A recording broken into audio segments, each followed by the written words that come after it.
एकदम 100% गारंटी है कि स्कूल्स के नोट्स से भी ये बेस्ट नोट्स, ठीक है, मैं देने की कोशिश किया हूँ। एकदम गारंटी है कि इसको फॉलो कर लोगे तो कुछ करने का जरूरत नहीं पड़ेगा, ठीक है। एकदम ये एसिड बेस एंड साल्ट का जो मूल मंत्र है, सब चीज़ मैंने इसमें उछल के तेरे को दे दिया है, बस इसको फॉलो कर ले, कुछ इससे बाहर आने वाला नहीं है। तो हेलो बच्चों, तो welcome to my YouTube channel. तो मैं हूं आपका साहिल भैया और आज के इस वीडियो में दोस्तों हम लोग क्लास 10th केमिस्ट्री का chapter 2 acid basis and salts, जो तुम्हारा डिमांडिंग चैप्टर था दोस्तों कि ये केमिस्ट्री का चैप्टर 2 भैया हमको पूरा एकदम की कॉन्सेप्ट क्लियर कर दीजिए। तो दोस्तों आज इस चैप्टर का मैं वन शॉट वीडियो तुम लोगों के लिए लेके आया हूँ और बहुत इंटरेस्टिंग नोट्स भी लेके आया हूँ जो कि मैंने अपने टाइम पे प्रिपेयर किया था। एक भी मार्क्स तुम्हारा गारंटी मैं दे रहा हूं कि नहीं छूटने वाला है इस चैप्टर से, अगर तुमने इस सारे नोट्स को फॉलो कर लिया। और ये जो तुम्हारा मैं प्रोवाइड कर रहा हूं, इस सारे नोट्स को फॉलो करते हुए पूरा एनसीईआरटी कवर कर रहा हूं, ठीक है। एनसीईआरटी को कवर करते हुए पूरा ये चैप्टर को आज मैं ये फिनिश कर दूंगा, ठीक है। तो दोस्तों लेक्चर थोड़ा सा लंबा हो सकता है, 1 घंटा 10 मिनट, 1 घंटा 20 मिनट के आसपास ये लेक्चर चला जाए। तो प्लीज कंटिन्यूसली देखते बनना, तो ही तुम इस चैप्टर के सारे कॉन्सेप्ट को समझ पाओगे बहुत ही अच्छे तरीके से, ठीक है। तो बहुत ही इंटरेस्टिंग रूप से हर चीज मैं भी समझाने वाला हूं। देख लो दोस्तों, हर चीज मैंने एकदम बेस्ट तरीके से प्रोवाइड करने की कोशिश किया है। मैंने ऑलरेडी दोस्तों क्लास 10th के एसएसटी में भी 3-4 चैप्टर पूरा फुल एनसीईआरटी कवर करते हुए मैंने हर चीज बता के रखे हैं। साइंस में भी मैंने लाइट चैप्टर 1 केमिस्ट्री का chemical reactions and equations and तुम्हारा बायोलॉजी का लाइव प्रोसेसेस पूरा बहुत अच्छे से क्रिस्टल क्लियर हर चीज करके रखा है दोस्तों। तुम साइंस का तुमको प्लेलिस्ट मिल जाएगा वीडियो के डिस्क्रिप्शन में, तो तुम जा करके वहां से भी चेकआउट कर सकते हो और उस पूरे प्लेलिस्ट का अपना बेनिफिट उठा सकते हो, ठीक है। बहुत ही बेस्ट तरीके से मैं देने की कोशिश किया हूं। तो चलते हैं दोस्तों, आज इस पूरे चैप्टर को बहुत ही अच्छे तरीके से समझेंगे, ठीक है। तो रिक्वेस्ट रहेगा कि बिना स्किप किए हुए देखते बनना, तभी तुमको एकदम क्रिस्टल क्लियर हो जाएगा। बहुत ही इंटरेस्टिंग चैप्टर है, एसिड बेसिस एंड साल्ट्स। यही तीनों जो वर्ड है दोस्तों, एसिड क्या होता है, बेसिस क्या होता है, साल्ट्स क्या होता है, ठीक है। तो सारे के टाइप्स भी देखने वाले हैं, हर चीज देखने वाले हैं, ठीक है। और हर चीज को देखते हुए बहुत ही मतलब जो भी एक्सपेरिमेंट भी जरूरी है, इसमें चार्ट भी जरूरी है, केमिकल रिएक्शंस भी जरूरी है, ठीक है। तो मैंने हर चीज को मेंशन करके रखा है। तो तुम्हें मेरे साथ बस कंसिस्टेंसी बना के ये 1 घंटा 10 मिनट देना होगा, तभी तुम एक भी मार्क्स इस चैप्टर से, ना ही अपने प्रीडिक्ट टेस्ट में, ना ही तुम अपने किसी भी बोर्ड एग्जामिनेशन में, चाहे तुम्हारा हाफ ईयरली हो, चाहे तुम्हारे फिर मेन बोर्ड एग्जामिनेशन हो, तुम कहीं भी एक भी मार्क्स गलत करके नहीं आने वाले हो। इस चीज की गारंटी तुम्हारे साहिल भैया की है। तो दोस्तों चलो बिना समय बर्बाद किए हुए अब स्टार्ट करते हैं, ठीक है। तो हमारा चैप्टर है दोस्तों एसिड बेसिस एंड साल्ट्स, ठीक है। तो सबसे पहले जान लेते हैं भाई कि ये जो एसिड है, ठीक है, ये जो एसिड है, ये एसिड है क्या, ठीक है। एसिड जानोगे तब ना तुम मतलब समझोगे कि भाई हाँ एसिड क्या है, बेसिस क्या है, साल्ट्स क्या है। तो पहले एसिड और बेसिस के बारे में पूरा फुल डिटेल थोड़ा ले लेते हैं, ओवरव्यू ले लेते हैं, ठीक है। तो देखो acid, this are the substances which have sour in taste. एकदम याद रखना, सॉवर इन टेस्ट में जो भी सब्सटेंसेस का टेस्ट सॉवर हो, ठीक है, मतलब खट्टा तुम कह सकते हो, ठीक है, मतलब सॉवर हो इन टेस्ट, ठीक है, मतलब खरा हो, ठीक है, कह सकते हो, ठीक है। तो उस सब्सटेंस को कहते हैं तुम्हारा एसिड्स, ठीक है। और एसिड्स का क्या तुम्हारा फीचर्स है, तो एसिड्स का फीचर क्या है कि ब्लू लिटमस सोल्यूशन को ये रेड में कन्वर्ट कर देता है, ठीक है। It convert the blue litmus solution into red. समझ में आ गया ना। अब देखो एक चीज याद रखना है, एसिड्स हमेशा दोस्तों, ये चीज एकदम याद रखना है तुमको कि एसिड्स हमेशा H+ आयंस गिव्स करते हैं। Acids always gives H+ ions in aqueous solution, ठीक है। They gives H+ ions in aqueous solution. तो इस चीज को याद रखना है, एक्वस सोल्यूशन क्या होते हैं, नहीं होते हैं, हर चीज को मैंने केमिकल रिएक्शंस एंड इक्वेशन वाले चैप्टर में पढ़ा के रखा है, ठीक है। तो तुमको नहीं पता है तो तुम जाके देख सकते हो। बस एक्वस सोल्यूशन एज ए अभी तुम फैमिलियर जानने के लिए जान लो कि ये एक सोल्यूशन का पार्ट है, ठीक है। हर सोल्यूशन को दर्शाने के लिए, ठीक है, हम लोग इसको डिनोट करते हैं कि कौन सा सोल्यूशन एक्वस है, कौन सा सोल्यूशन किस टाइप का है, ठीक है, नेचर उसका क्या है। तो एक्वस सोल्यूशन है ये, ठीक है। एक्वस सोल्यूशन में H+ आयंस तुमको ये गिव आउट करते हैं एसिड्स, ठीक है। द टर्म एसिड, याद रखना, the term acid has been derived from the Latin word acidus. कोई पूछ देगा भाई कि ठीक है तुम acid base and salt chapter पढ़ रहे हो, ठीक है। अब हमको तुमको एक बात बता दो कि भाई जो ये एसिड है ये कहाँ से आया, क्या कहाँ से है, ठीक है, मतलब इसका लैटिन वर्ड मतलब कहाँ का है, ठीक है, इसका मतलब रूट कहाँ का है, तो कहाँ से आया, एसिडस टर्म से आया, याद रखना, ठीक है, जिसका मतलब क्या होता है SOUR, मतलब सर, ठीक है। तो इस चीज को तुमको याद रखना है। अब देखो कंसंट्रेटेड एसिड होते हैं, डाइल्यूट एसिड होते हैं, स्ट्रॉन्ग एसिड्स, वीक एसिड्स, तो ये सारे चीज क्या है, ठीक है। तो कंसंट्रेटेड एसिड्स किसको कहते हैं, having more amount of acids plus less amount of water. यहाँ भी याद रखना है, सोल्यूशंस की बात आ रही है, मतलब जिस सोल्यूशन में तुम्हारा ज्यादा मात्रा में एसिड है और कम मात्रा में पानी है, ठीक है, H2O की मात्रा कम है एज कंपेरेबल टू एसिड की, ठीक है। तो इस वजह से उसको कंसंट्रेटेड एसिड कहेंगे, ठीक है। कंसंट्रेटेड एसिड का बहुत यूज किया जाता है एक्सपेरिमेंट वगैरह में, तुम लोग को पता होगा अगर स्कूल्स में तुम लोग एक्सपेरिमेंट परफॉर्म कर रहे हो तो, ठीक है। अब देखो डाइल्यूट एसिड किसको कहते हैं, having more amount of water plus less amount of acid. याद रखना डाइल्यूट एसिड का जो तुम्हारा सोल्यूशन होता है उसमें क्या कंटेनिंग रहता है, तुम्हारा हाई अमाउंट ऑफ वाटर रहेगा और लेस अमाउंट ऑफ एसिड रहेगा। केमिस्ट्री में यही चीज है देखो, और इस चैप्टर में भी यही चीज है कि तुम कुछ भी कर रहे हो उसका कुछ ना कुछ तुमको नाम देना पड़ेगा, ठीक है, ऐसे एकदम याद रखो, ठीक है, इस बात को कि डाइल्यूट एसिड क्यों दिया गया, कंसंट्रेटेड एसिड क्यों दिया गया। अरे भाई तुम ज्यादा मात्रा में एसिड दिए थे और कम मात्रा में पानी दिए थे, इसलिए इसका नाम कंसंट्रेटेड एसिड कर दिया गया। और तुम कम मात्रा में एसिड दे रहे हो और ज्यादा मात्रा में पानी दे रहे हो, इसका मतलब डाइल्यूट हो गया वो, तो इसलिए उसको डाइल्यूट एसिड कहेंगे, ठीक है। तो अब देखो स्ट्रॉन्ग एसिड किसको कहते हैं, ठीक है, completely ionised in water like HCl, H2SO4, HNO3, मतलब कि जो तुम्हारा कंप्लीटली आयोनाइज्ड हो जाए पानी में, in water, completely ionised in water, जैसे कि तुम्हारा हाइड्रोक्लोरिक एसिड हो गया, H2SO4 हो गया और तुम्हारा HNO3 हो गया। ये जो तीनों तुम्हारा एसिड है, ये सारा जैसे एग्जांपल है, याद रखना तुम्हारा स्ट्रॉन्ग एसिड का तुम एग्जांपल याद रखोगे, क्योंकि तुमको strong acid and weak acid में हो सकता है 2 मार्क्स में आ जाए, तुमको डिफरेंशिएट करने के लिए डिफरेंस बताइए स्ट्रॉन्ग एसिड और वीक एसिड में। तो तुम वहां पे लिखोगे कि कंप्लीटली आयोनाइज्ड इन वाटर को कहेंगे स्ट्रॉन्ग एसिड और HCl, H2SO4 और HNO3 तुम एग्जांपल्स में दे दोगे। और वीक एसिड किसको कहेंगे भाई, कमजोर एसिड, पार्शियली आयोनाइज्ड, मतलब 50-50%, मतलब क्या कि पार्शियली आयोनाइज हुआ है, पूरा फुल्ली आयोनाइज नहीं हुआ है, वही चीज था। स्ट्रॉन्ग एसिड में कंप्लीटली आयोनाइज हो जाता है। तो आयोनाइज क्या होता है, हर चीज अभी देखने वाले हैं, आगे चल के हर चीज डिटेल में समझेंगे, ठीक है, तो बहुत मजा आने वाला है, ठीक है, तो पूरा एकदम कंटिन्यूसली देखते चलो, ठीक है। तो देखो और नोट्स बनाते चलना दोस्तों, ठीक है, अगर तुम चाह रहे हो कि मार्क्स एकदम कटे ना छूटे, गारंटी दे रहा हूं, अगर फॉलो कर लिए मार्क्स एक नंबर नहीं कटेगा, ठीक है।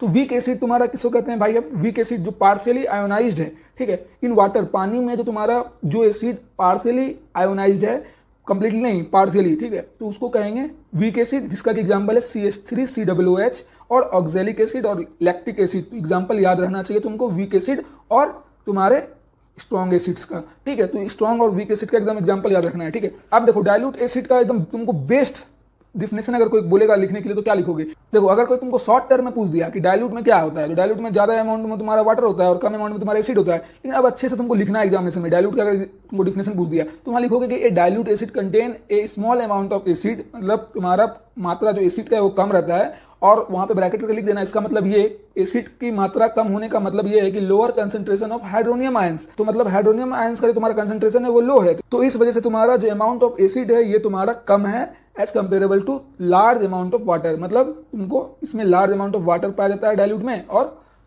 कम अमाउंट में एसिड पाया जाता है। तो पहले बता दिया तुमको इस चीज को अच्छे से लिखना है, तो इस चीज को याद रखना, ठीक है। मैं अच्छे से मतलब डिफिनेशन कोई पूछ दिया अगर स्टैंड अप करके क्लास में मैम या टीचर्स, ठीक है, तो वहां पे आराम से तुम इसको एक्सप्लेन कर सकते हो, ठीक है। अब देखो बेसिस किसको कहते हैं, एसिड का तो बारे में बता दिए भैया, अब हमको बेसिस के बारे में बताइए, बेसिस में क्या हम क्या लिखेंगे, ठीक है। तो these are the substance which are bitter in taste. देखो बाबू दोनों का मैटर है, एक सावर इन टेस्ट था, एक बिटर इन टेस्ट है, समझ में आया कि नहीं, एक तीता लग रहा है, एक तुम्हारा खट्टा लग रहा है, ऐसे मान के चलो, ठीक है। तो बिटर इन टेस्ट तुम्हारा हो रहा है एंड सॉपी इन टच।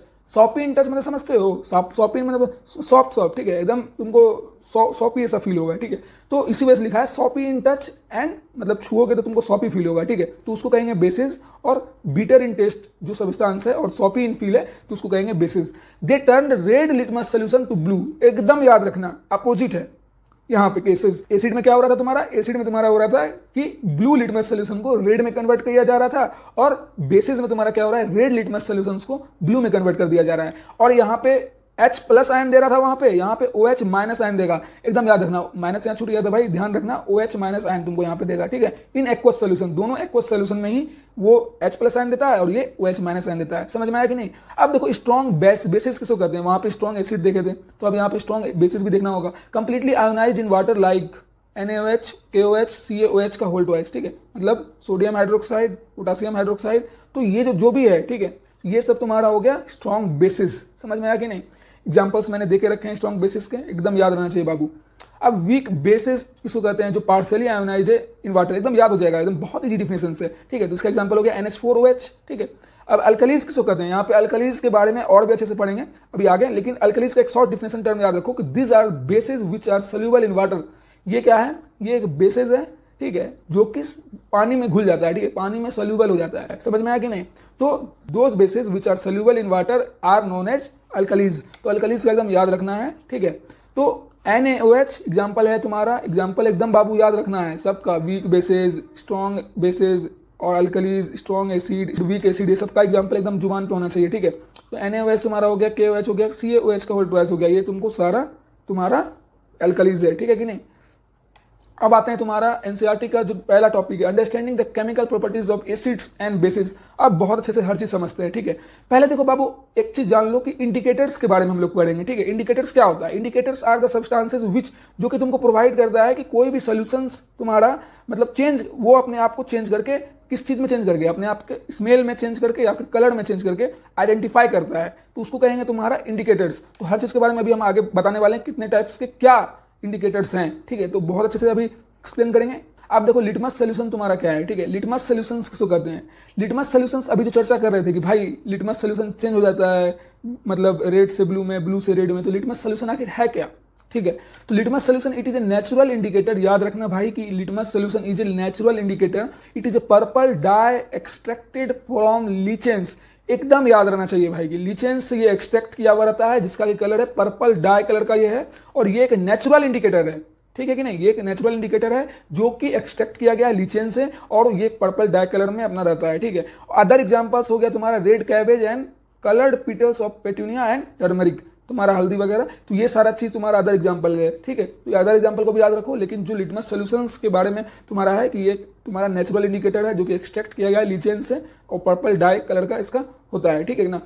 तो अब चलते हैं हम लोग जो प्रॉपर्टीज है, ठीक है, जो प्रॉपर्टीज है एसिड्स एंड बेसिस का, कि भाई किससे क्या रिएक्ट करके क्या बना रहा है, किससे क्या करके क्या कर क्या रहा है, एसिड का आखिर काम क्या है। एसिड हम पढ़ रहे हैं तो एसिड का काम क्या है, एसिड का उपयोग क्या है, हर चीज अभी हम जानने वाले हैं। तो रिएक्शन विथ मेटल, तो मेटल के साथ जब तुम्हारा रिएक्शन होगा, किसका रिएक्शन होगा?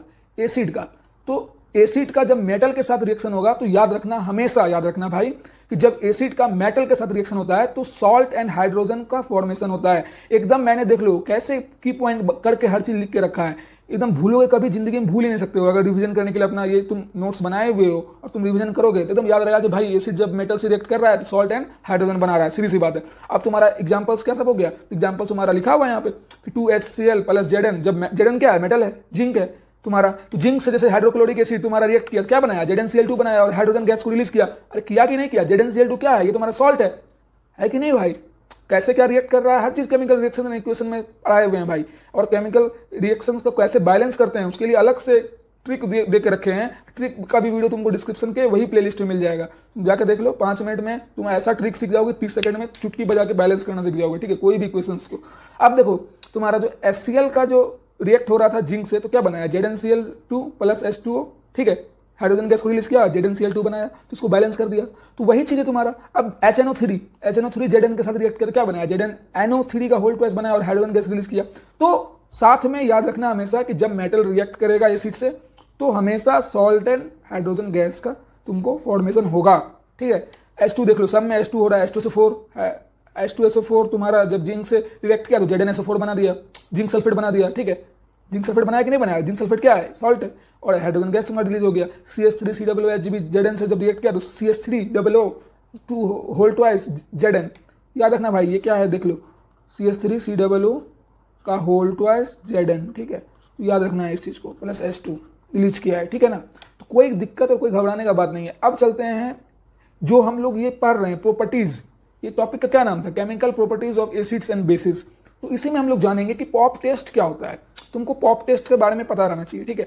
When a burning candle is brought near to a test tube containing hydrogen gas, it burns with a pop sound. याद रखना, तुम्हारे एनसीईआरटी में शायद एक्टिविटी में करके एकदम दिया हुआ है, ठीक है, पॉप टेस्ट के उदाहरण के साथ, ठीक है। तुमको पता रहना चाहिए कि पॉप टेस्ट क्या होता है। अगर तुमको कुछ पूछ देगा एग्जामिनेशन में, बहुत सारे क्वेश्चन आते हैं भाई, एक्स एलिमेंट ने ऐसा किया तो ये चीज फॉर्म हो गया, तो भाई एक्स एलिमेंट का क्या नाम था? या फिर तुम्हारा एक्स एलिमेंट की जगह कोई एलिमेंट का नाम ही दे देगा कि भाई कैल्शियम हाइड्रोक्साइड ने ऐसा किया, ठीक है, कि भाई सोडियम हाइड्रोक्साइड ने ऐसा किया तो ऐसा बना, तो भाई क्या बना या उसका कलर क्या था।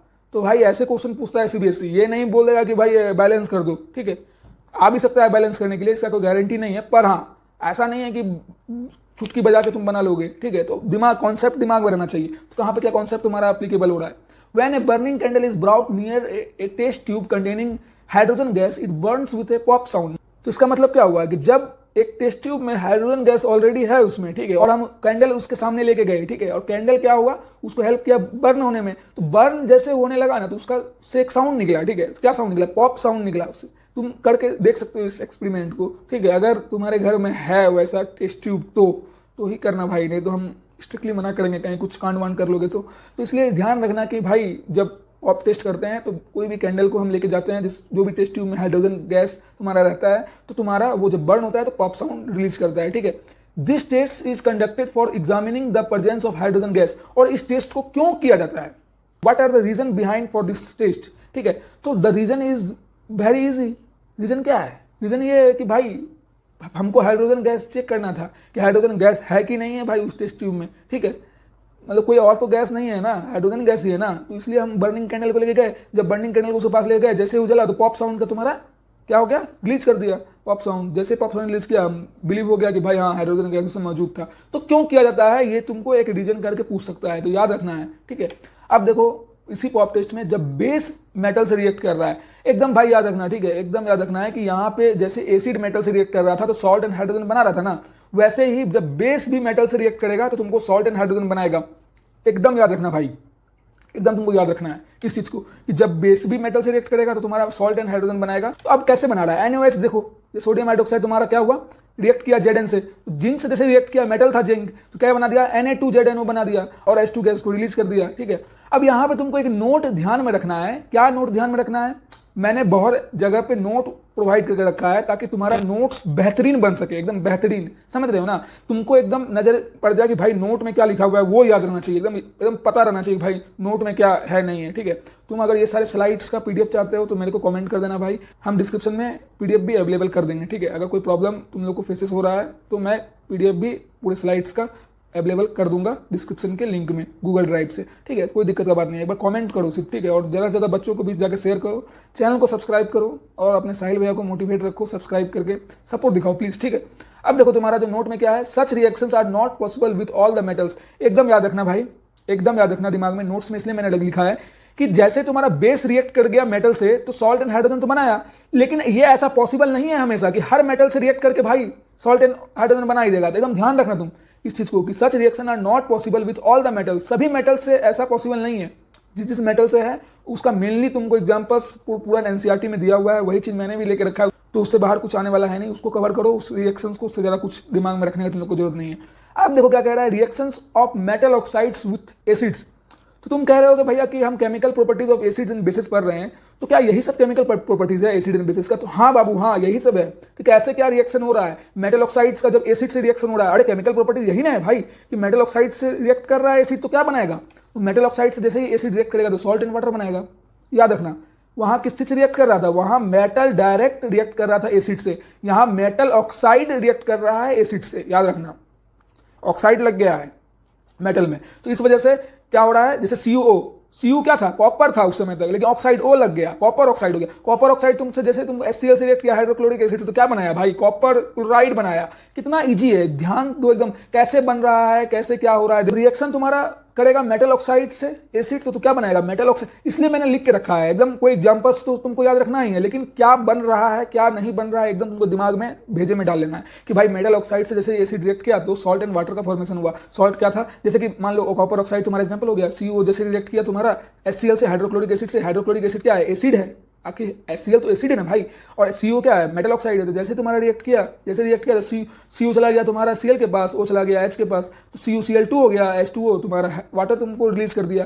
तो बहुत ईजी है, ठीक है। और इसमें भी तुमको नोट याद रखना है कि appearance of blue green colour of this solution because of formation of CuCl2। तो एकदम याद रखना, एकदम याद रखना, तुमको ये चीज पूछेगा, ठीक है, कि जब रिएक्शन होता है मेटल ऑक्साइड विथ एसिड, जैसे कि एग्जांपल दे देगा तुमको कि जैसे कि मान लीजिए कॉपर ऑक्साइड रिएक्ट कर रहा है हाइड्रोक्लोरिक एसिड से और कॉपर क्लोराइड बना रहा है विथ वाटर के साथ, तो उसका अपीयरेंस क्या होगा, उसका मतलब कैसा दिख रहा होगा, ठीक है। तो अपीयरेंस उसका ब्लू ग्रीन कलर होगा। एकदम कलर याद रखना है भाई, इसलिए मैंने नोट करके हर चीज प्रोवाइड कर रखा है कि ब्लू ग्रीन कलर का तुम्हारा कलर हो रहा है उस सोल्यूशन का, जैसे ही रिएक्ट करके तुमको CuCl2 बना रहा है और H2O दे रहा है, तो तुमको उस सोल्यूशन का कलर होगा blue green colour because of formation of CuCl2। तो क्यों हो रहा है ब्लू ग्रीन कलर, तो रीजन पूछेगा। तो भाई जो कलर फॉर्मेशन हो रहा है वो तो बताएं ही, लेकिन क्यों हो रहा है ये भी बताएं। तो due to the formation of CuCl2 copper chloride के फॉर्मेशन की वजह से इसका कलर ब्लू ग्रीन कलर हो रहा है सॉल्यूशंस का, ठीक है। जब मेटल ऑक्साइड CuO रिएक्ट किया HCl से, तो समझ में आया कि नहीं? अब चलते हैं भाई एम्फोटेरिक ऑक्साइड्स क्या होता है। एम्फोटेरिक ऑक्साइड्स का तुमको डिफिनेशन प्रोडक्ट टेस्ट में टीचर लोग दे सकते हैं, ठीक है। और इंपॉर्टेंट भी है जानना कि क्या होता क्या है। Metal oxides are said to be basic in nature because they gives salt and water on reacting with acid. देखो हम लोग जनरली कहते हैं कि मेटल ऑक्साइड जो है ना वो बेसिक इन नेचर होता है। तो बेसिक इन नेचर क्यों होता है? तो बेसिक इन नेचर इसलिए होता है भाई, एकदम याद रखना कि मेटल ऑक्साइड जैसे ही तुम्हारा एसिड से रिएक्ट करता है तो वो सॉल्ट एंड वाटर का फॉर्मेशन करता है। इस वजह से तुम्हारा जो मेटल ऑक्साइड है, मेटेलिक ऑक्साइड है, इसका नेचर बेसिक होता है, ठीक है। So the nature of metal oxides are said to be basic in nature. समझ में आया कि नहीं? तो इस वजह से एकदम याद रखना है। और एम्फोटेरिक ऑक्साइड क्या होता है, वही जिसके बारे में बात कर रहे थे। तो सब metallic oxide react with both acid and basis. तो अभी क्या बात कर रहे थे, जब मेटल ऑक्साइड तुम्हारा एसिड से रिएक्ट कर रहा है तो वो क्या नेचर हो रहा है, उसका बेसिक नेचर हो रहा है। लेकिन कभी कभी सिचुएशन ऐसा देखा गया है कि भाई कोई मेटल ऑक्साइड क्या हो रहा है ना कि तुम्हारा बोथ एसिड से भी रिएक्ट हो जा रहा है, बेस से भी रिएक्ट हो जा रहा है, ठीक है। समझने की कोशिश करो। कोई कोई तुम्हारा मेटल ऑक्साइड ऐसा भी है जो कि बोथ एसिड्स एंड बेसिस से रिएक्ट कर रहा है, तो उसको कहेंगे एम्फोटेरिक ऑक्साइड्स। समझ में आया कि नहीं? जो मेटल ऑक्साइड बेस से भी हो जाए रिएक्ट और एसिड से भी हो जाए रिएक्ट, उसको कहेंगे एम्फोटेरिक ऑक्साइड। यहां तक कोई प्रॉब्लम नहीं ना? चलो चलते हैं आगे। याद रखना अब क्या कह रहा है नेक्स्ट पॉइंट में, तुम्हारा इंपॉर्टेंट पॉइंट है भाई कि all acidic solution conduct electricity. एकदम भाई याद रहना चाहिए। ये जो डायग्राम है ना, ये डायग्राम से रिलेटेड तुम्हें क्वेश्चन आ सकता है, कहेगा कि ये डायग्राम बना के प्रूव कीजिए कैसे इलेक्ट्रिसिटी कंडक्ट हो रहा है। तो देखो याद रखना तुमको कि जितने भी एसिडिक सॉल्यूशंस हैं, all acidic solutions conduct electricity conduct करते हैं। क्यों करते हैं? Because of the formation of H+ ion. H+ ion का फॉर्मेशन हो जाता है उस सॉल्यूशंस में। इस वजह से एसिडिक सॉल्यूशंस कंडक्ट करते हैं इलेक्ट्रिसिटी को। समझ में आया कि नहीं आया?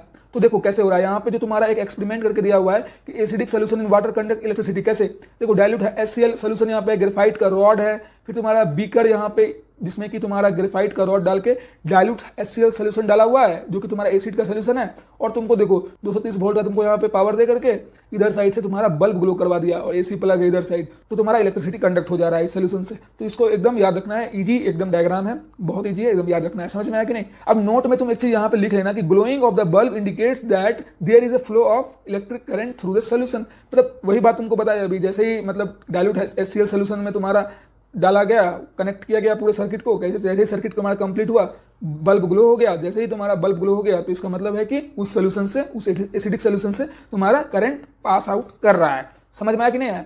तो यही चीज है कि all acidic solutions conduct electricity. तो ये जो तुम्हारा डायग्राम है इस चीज को प्रूव करता है। तो एकदम इस चीज को प्रूव करने के लिए अगर आया कि कैसे कोई भी सॉल्यूशंस तुम्हारा एसिडिक सॉल्यूशंस इलेक्ट्रिसिटी को कंडक्ट करता है, कैसे करता है, तो इसको प्रूव कीजिए।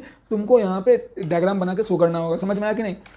तो अब देखो क्या कह रहा है तुम्हारा एसिड। अब चलते हैं हम लोग नेक्स्ट पॉइंट पे, ठीक है। नेक्स्ट पॉइंट क्या कह रहा है, एसिड्स और बेसिस इन वाटर सॉल्यूशंस। अब देखो यहाँ पे एकदम नॉर्मल सी बात है कि जब एसिड और बेसिस वाटर सॉल्यूशंस में क्या इस सब का नेचर होता है, ठीक है, उसको देखना है।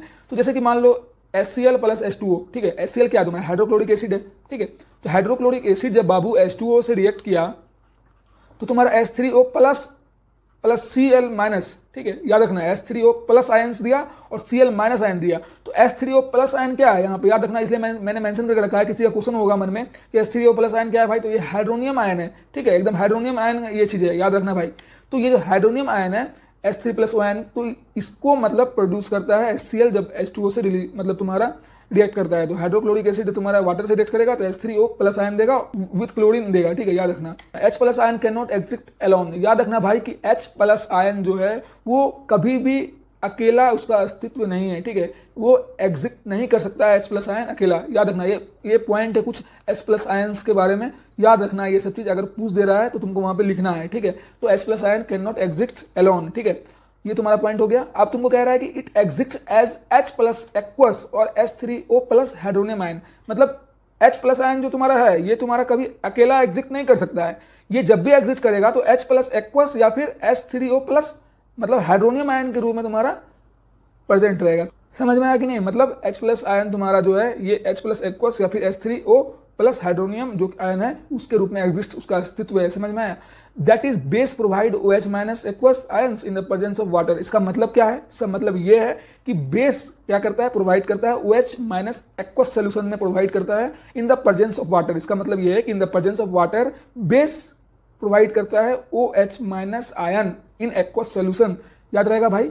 अब देखो कैसे प्रोवाइड कर रहा है, हम कैसे यकीन करेंगे कि हाँ भैया सही बोल रहे हैं। तो एग्जांपल देख लो भाई कैसे हो रहा है। NaOH को जैसे तोड़े तो Na+ sodium plus OH minus aqueous में है, ठीक है, ध्यान एकदम देना है तुमको। Na प्लस हो गया जो कि साथ में OH माइनस भी बन रहा है, मतलब रिलीज कर रहा है, ठीक है। और KOH जैसे है तो KOH पोटासियम हाइड्रोक्साइड जैसे तुम्हारा टूटा, ठीक है, तो पोटासियम अलग हो गया, हाइड्रोक्साइड अलग हो गया। समझ में आया कि नहीं आया भाई।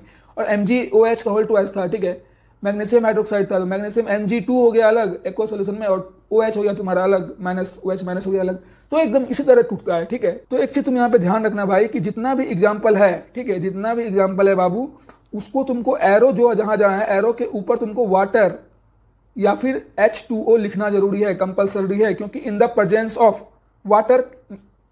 वाटर के मौजूदगी में, मतलब वाटर के मौजूदगी में इसका ब्रेकडाउन हो रहा है, तभी वो OH माइनस आयन तुम्हारा प्रोवाइड कर रहा है। तो इसलिए एरो के ऊपर तुमको दिखाना है एकदम भाई, तुम अब 10th में हो, कहीं से कोई गलती नहीं करना है। जहां पे जो इक्वेशंस में एरो के ऊपर जो भी प्रेजेंस में हो रहा है उसको तुमको मतलब मेंशन करना कंपलसरी है। कहीं पे सनलाइट का उपयोग हो रहा है, कहीं पे हीट का उपयोग हो रहा है, कहीं पे तुम्हारा कुछ भी उपयोग हो रहा है, ठीक है। तो हीट को तुम डेल्टा से भी कर सकते हो डिनोट, लेकिन हीट ही लिखो, 10th तक हीट ही काम चलता है, ठीक है।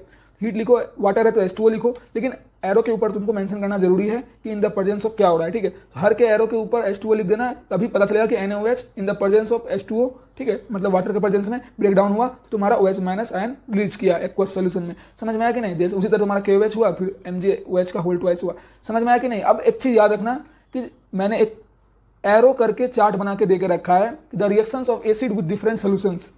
एसिड्स का रिएक्शन हो रहा है डिफरेंट सोल्यूशन से, तो रिएक्शन ऑफ एसिड कैसे कैसे रिएक्शन होंगे। तो दोस्तों ऐसे एकदम चार्ट बनाया हुआ तुमको कहीं भी तुमको नहीं मिलने वाला है, एकदम मैंने बना के रख दिया, तुम इसको देख लो, इसको एकदम याद करके क्या रट लो, हम कह रहे हैं, ठीक है, एकदम रट लेना है। क्यों रट लेना है, क्योंकि याद रहेगा तभी तुम कंफ्यूज नहीं हो पाओगे, ठीक है। अगर इसको लॉजिकली तुम कनेक्ट कर पा रहे हो तब बहुत अच्छी बात है, ठीक है, लेकिन अगर तुमको लॉजिकली कनेक्ट करने के साथ साथ याद नहीं रह पा रहा है तो इसको लिखो 4 से 5 बार, एकदम तुम्हारे जुबान क्या, तुम्हारे हाथ को पता चलेगा कि तुम क्या लिख रहे हो, कहाँ पे क्या रिएक्ट कर रहे हो, ठीक है। 5 से 7 बार लिखो। तो देखो रिएक्शन कैसे तुम्हारा हो रहा है एसिड से, जैसे तुम्हारा रिएक्शन हो रहा है डिफरेंट सोल्यूशन से, जैसे कि तुम्हारा मेटल कार्बोनेट से हो रहा है, salt plus CO2 plus water बना रहा है। एकदम चार्ट को एकदम बना लो, कॉपी में खोल के अभी तुरंत बनाना चालू कर दो, ठीक है। फिर उसके बाद मेटल से तुम्हारा कोई भी एसिड्स का मेटल से हो रहा है तो सॉल्ट प्लस H2 बनाया, वही चीज़ अभी हम लोग देखें।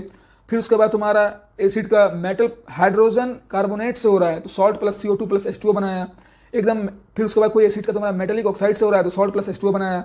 फिर तुम्हारा एसिड का कोई बेस से हो गया, एसिड प्लस बेस हो गया, तो एसिड प्लस बेस क्या बनाएगा, सॉल्ट और वाटर बनाएगा। तो जब एसिड और बेस का तुम्हारा रिएक्शन होता है और सॉल्ट और वाटर बनता है तो तुमको क्या कहते हैं, उसको कहते हैं न्यूट्रलाइजेशन रिएक्शन। समझ में आया कि नहीं। तो न्यूट्रलाइजेशन रिएक्शन को भी हम लोग बहुत अच्छे समझने वाले हैं, ठीक है, तो याद रखना है। तो अब देखो क्या कह रहा है तुम्हारा, यहाँ पे मैंने चार्ट और बना के रखा है, एसिड्स के लिए अलग चार्ट था, फॉर एसिड है ये, याद रखना, फॉर एसिड, और तुम्हारा ये है फॉर बेस। फॉर बेस के लिए तुम्हारा यहाँ है कि बेस जब मेटल से रिएक्ट किया तो सॉल्ट प्लस हाइड्रोजन गैस बनाया, बेस फिर तुम्हारा मेटल कार्बोनेट से किया तो कोई रिएक्शन नहीं होगा, एकदम याद रखना। कोई भी बेस मेटल कार्बोनेट से अगर रिएक्शन होगा तो कोई रिएक्शन नहीं होगा, रिएक्शन हो ही नहीं सकता है अगर बेस तुम्हारा मेटल कार्बोनेट से हो गया तो। समझ में आया कि नहीं। और तुम्हारा कोई बेस मेटल हाइड्रोजन कार्बोनेट से हो गया तब भी तुम्हारा कोई रिएक्शन नहीं होगा, एकदम याद रखना है। और अगर तुम्हारा बेस एसिड से हो गया, जैसे कि अभी देखे थे एसिड भी बेस से हो रहा था, तो तुम्हारा सॉल्ट एंड वाटर बनाएगा जो कि न्यूट्रलाइजेशन रिएक्शन है। और तुम्हारा रिएक्शन जब बेस को कराएंगे नॉन मेटेलिक ऑक्साइड से तो सॉल्ट एंड वाटर बनाएगा। नॉन मेटेलिक ऑक्साइड से भी तुम अगर बेस को रिएक्ट कराओगे तो सॉल्ट एंड वाटर ही बनने वाला है। समझ में आया कि नहीं। मतलब 3 रिएक्शंस हो रहे हैं बेस के साथ, मतलब बेस में मोटा मोटी 3 ही तुम्हारा रिएक्शन है। जब बेस मेटल से रिएक्ट हो रहा है तो सॉल्ट एंड हाइड्रोजन गैस बना रहा है, और तुम्हारा जब बेस एसिड से रिएक्ट कर रहा है तो सॉल्ट एंड वाटर बना रहा है, और जब तुम्हारा बेस नॉन मेटेलिक ऑक्साइड से रिएक्ट कर रहा है तो भी तुम्हारा वाटर एंड सॉल्ट बना रहा है।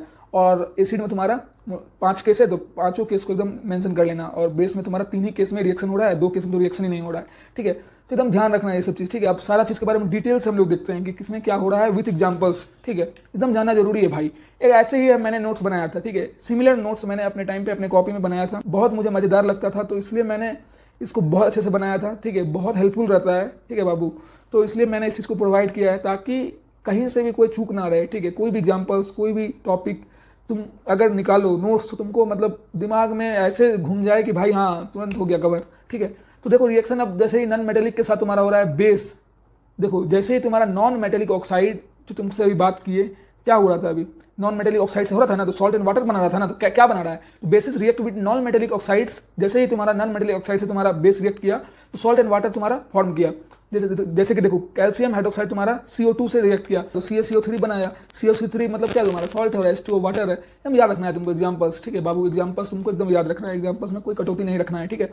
रिएक्शंस ऑफ मेटल ऑक्साइड, जैसे तुम्हारा मेटल ऑक्साइड्स के साथ रिएक्ट हो रहा है एसिड का, तो एसिड जैसे रिएक्ट करेगा तो सॉल्ट एंड वाटर बनाएगा। इसमें भी मेटल ऑक्साइड जैसे तुम्हारा एसिड के साथ रिएक्ट किया तो सॉल्ट एंड वाटर बनाया। जैसे कि देख लो कॉपर ऑक्साइड 2HCl, ठीक है। वही चीज़ है जो भी हमने हर चीज़ बताया उसका एग्जाम्पल के साथ है, ठीक है, कि तुमको एकदम एग्जाम्पल रखना है यार। जैसे ही तुम्हारा एसिड मेटल से रिएक्ट करता था तो सॉल्ट एंड हाइड्रोजन गैस बनाता था, और जैसे तुम्हारा मेटल ऑक्साइड्स रिएक्ट कर रहा है एसिड से तो सॉल्ट एंड वाटर बना रहा है।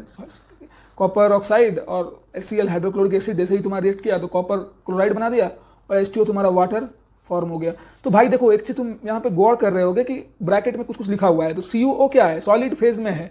सिंबॉलिकली हम लोग कैसे इसको आइडेंटिफाई करते हैं, ये सबसे बड़ा इंपॉर्टेंट चीज रहता है, ठीक है बाबू, क्योंकि रिएक्शंस में पता होना चाहिए कि कौन सा जो तुम केमिकल कंपाउंड लिए हुए हो वो तुम्हारा कौन सा मतलब भाई है फेज में, सॉलिड में, लिक्विड में, गैस में, कि क्या है भाई, आखिर है क्या, एक्वस सोल्यूशन है कि कौन सा सोल्यूशन है। तो HCl तुम्हारा एक्वस सोल्यूशन है तो AQ से इसको तुमको ब्रैकेट में मेंशन करना पड़ेगा। मतलब केमिकल रिएक्शंस एंड इक्वेशन के चैप्टर में तुमको क्लियरली समझाए हुए हैं कैसे क्या रिप्रेजेंट किया जाता है, ठीक है।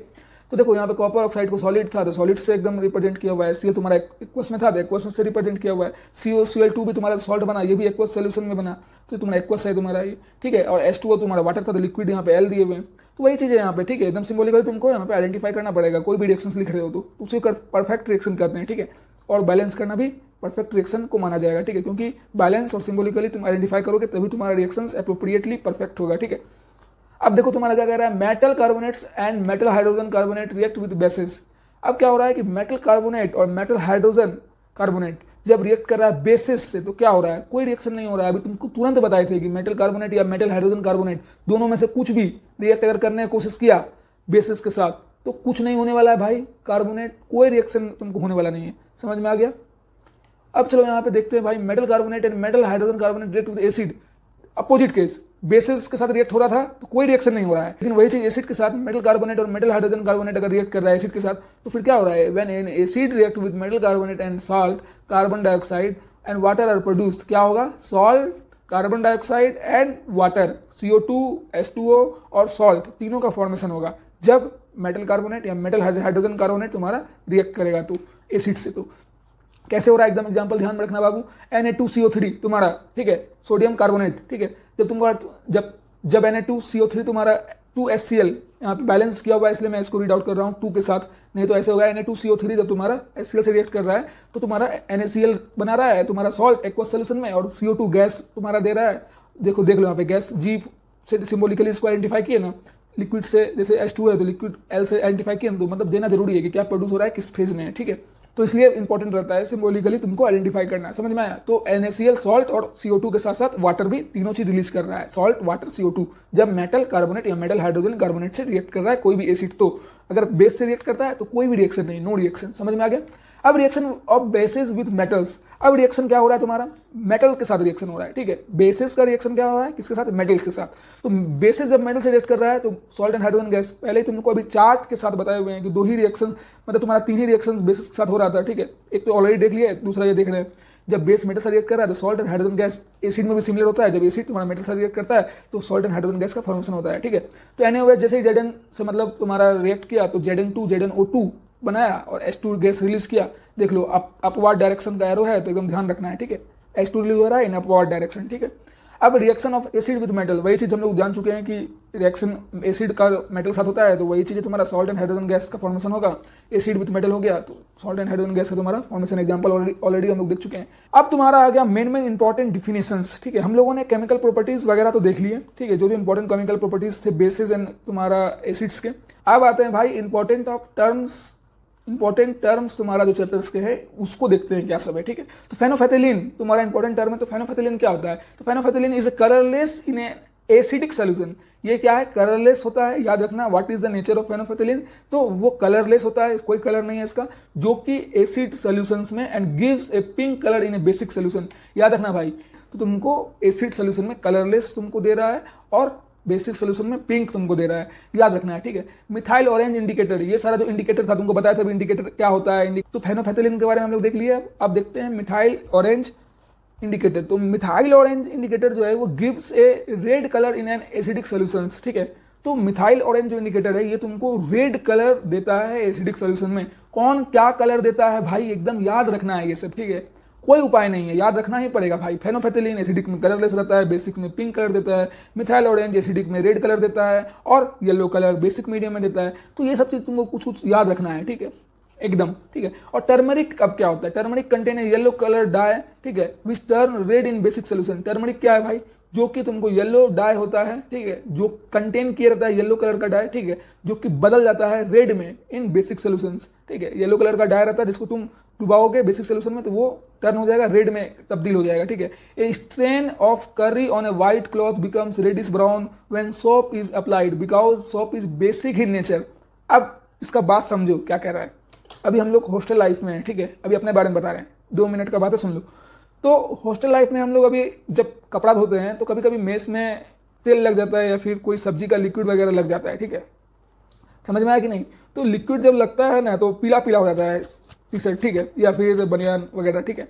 तो जब पीलापन होता है भाई, तो जब उस पीलेपन को हम लोग दूर करना चाहते हैं तो उसमें साबुन रगड़ते हैं, ठीक है। तो जब उस पर साबुन हम लोग अप्लाई करते हैं तो वो क्या होता है तुम्हारा, वो ना मतलब लाल में तब्दील हो जाएगा, एकदम रेडिश ब्राउन, तुमको लगेगा लाल ही है लेकिन रेडिश ब्राउन में तुम्हारा कन्वर्ट हो जाएगा। तो वही चीज़ ये कह रहा है, ये चीज़ इसलिए होता है क्योंकि सोप जो तुम्हारा सोप के कंटेक्ट में आया, जैसे ही तुम्हारा साबुन के कंटेक्ट में आया, वो तुम्हारा जो दाग था वो बेसिक इन नेचर होता है। तुम्हारा सोप जो तुम्हारा साबुन है वो बेसिक इन नेचर होता है, इस वजह से जो कलर है तुम्हारे दाग का वो रेडिश ब्राउन हो जाता है। समझ में आया कि नहीं, ये चीज़ यहाँ पे कह रहा है। स्टेन मतलब तुम्हारा दाग, समझ में आया। अब लिटमस का मतलब क्या है भाई, लिटमस भी एक इंडिकेटर है। Litmus solution is a purple dye extracted from lichen. अभी तुमको तुरंत बताए थे लिटमस के बारे में कि लिटमस सोल्यूशन क्या होता है, कि पर्पल डाई एक्सट्रैक्टेड है जो कि लीचेन से एक्सट्रैक्ट किया गया है। और when the litmus solution is neither acidic nor basic its colour is purple, ठीक है। और एक चीज याद रखना, जब तुम्हारा लिटमस सोल्यूशन ना ही तुम्हारा एसिडिक रहता है और ना ही तुम्हारा बेसिक रहता है, ठीक है, जब भी तुम्हारा लिटमस सोल्यूशन ना ही एसिडिक रहता है ना ही बेसिक रहता है तो उसका कलर पर्पल रहता है। याद रखना भाई, लिटमस का कलर पर्पल रहता है जब वो बिना किसी एसिडिक सोल्यूशंस में ना ही बेसिक सोल्यूशंस में, ना ही एसिडिक ना ही बेसिक किसी भी सोल्यूशंस में ना रहे तो उसका उस समय कलर पर्पल होता है। जैसे ही तुम्हारा एसिड के कांटेक्ट में आता है तो टर्न हो जाता है तुम्हारा ब्लू लिटमस रेड में, और जैसे ही तुम्हारा बेस और या फिर अल्कलीज से कांटेक्ट में आता है तो तुम्हारा टर्न हो जाता है रेड लिटमस टू ब्लू, ठीक है। जैसे ही तुम्हारा बेस या अल्कलीज के कांटेक्ट में आता है तो तुम्हारा कन्वर्ट हो जाता है रेड लिटमस टू ब्लू में। समझ में आया कि नहीं भाई, यही था इंपॉर्टेंट सारा पॉइंट लिटमस के बारे में, एकदम पता होना चाहिए भाई, ठीक है। अब आते हैं मेन इंडिकेटर्स के बारे में। हम लोग जानते हैं, हमको तुमको ऑलरेडी बोल चुके थे कि भाई इंडिकेटर्स के बारे में बहुत अच्छे से हम लोग अभी पढ़ेंगे। तो ऑल फैक्ट्री इंडिकेटर अभी वहाँ पे तुमको एक ओवरव्यू दिए थे, वही चीज़ यहाँ पे, this substances have different audio in acid basis.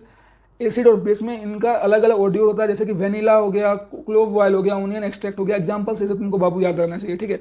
Synthetic indicators क्या होते हैं, तो सिंथेटिक इंडिकेटर्स तुम्हारा होता है this are the chemical substances. Examples तुम्हारा हो गया फेनोफेथिलीन, मिथाइल ऑरेंज। अभी देखो भाई, अभी मैंने ऑलरेडी तुमको सिंथेटिक इंडिकेटर्स में फेनोफेथिलीन के बारे में, मिथाइल ऑरेंज के बारे में बता दिया, तब ना तुम समझ पा रहे हो कि सिंथेटिक इंडिकेटर में ये सब आते हैं। और तुमको ऑलरेडी पता है अब, क्योंकि मैंने बता दिया कि भाई फेनोफेथिलीन क्या है, मिथाइल ऑरेंज क्या है, इसका क्या नेचर है, ठीक है। तो याद रखना है तुमको कि synthetic indicators are the chemical substances. ये सारे केमिकल सब्सटेंसेस है जिसमें कि एग्जाम्पल्स आते हैं फेनोफेथिलीन एंड मिथाइल ऑरेंज, ठीक है। नेचुरल तुम्हारा इंडिकेटर्स हो गया, these are found in plants. याद रखना, नेचुरल इंडिकेटर्स तुम्हारा प्लांट्स में पाए जाते हैं। एग्जाम्पल हो गया litmus, red cabbage leaves extract, ठीक है, फ्लावर्स ऑफ हाइड्रेंजिया प्लांट और टर्मरिक, ठीक है। ये सारा जो है तुम्हारा एग्जाम्पल्स है नेचुरल इंडिकेटर्स का, प्राकृतिक इंडिकेटर। समझ में आया कि नहीं।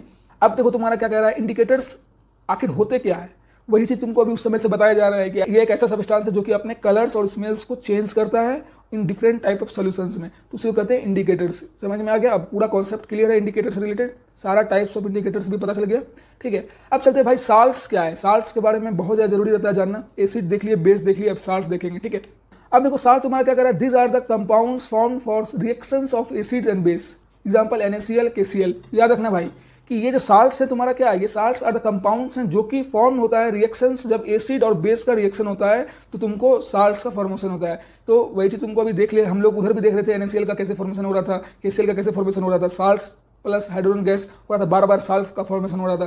तो वही चीज कह रहा है, जब these are the compound form the reaction of acid and bases. समझ में आया कि नहीं, ये सारे कंपाउंड हैं, जब रिएक्शंस होते हैं एसिड और बेसिस में तो तुम्हारा साल्ट्स का फॉर्मेशन होता है। जैसे एग्जांपल हो गया NaCl, KCl, ठीक है।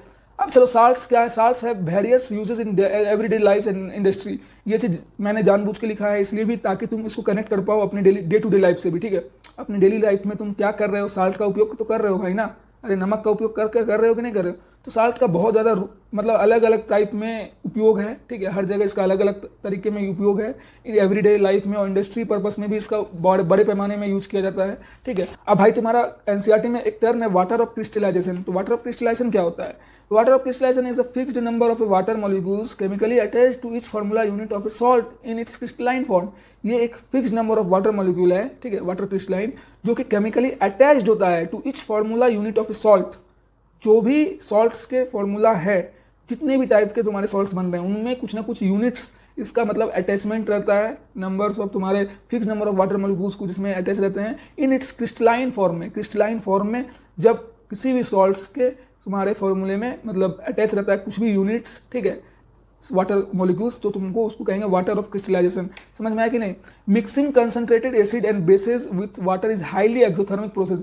याद रखना है भाई, तुमको याद रखना है, डायरेक्ट एकदम दिमाग में डाल लो इस चीज को, नहीं तो ना तुम लोग कांड कर दोगे, कांड करके आ जाओगे, मतलब एक्सपेरिमेंट लैब में गए, लेबोरेटरी में ध्यान में कुछ है नहीं, डायरेक्ट क्या कर दिए, एसिड्स को पानी में मिला दिए, ठीक है।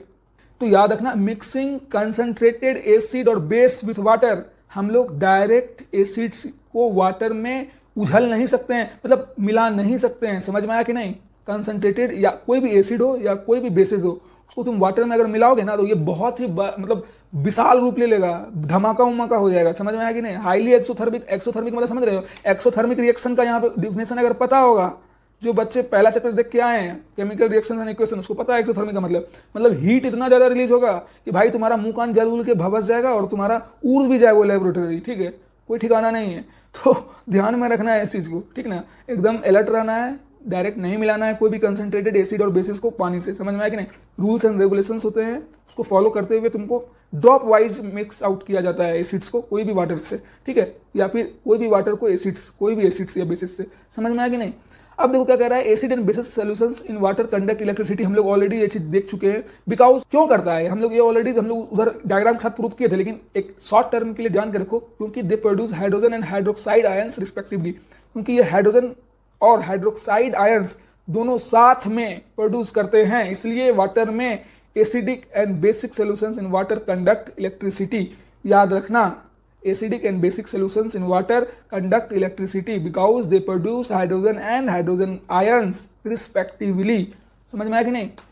अब चलो चलते हैं हम लोग, when an acid reacts with a metal carbonate, ठीक है, जब एसिड रिएक्ट कर रहा है तुम्हारा मेटल कार्बोनेट से और मेटल हाइड्रोजन कार्बोनेट से, it gives the corresponding salt.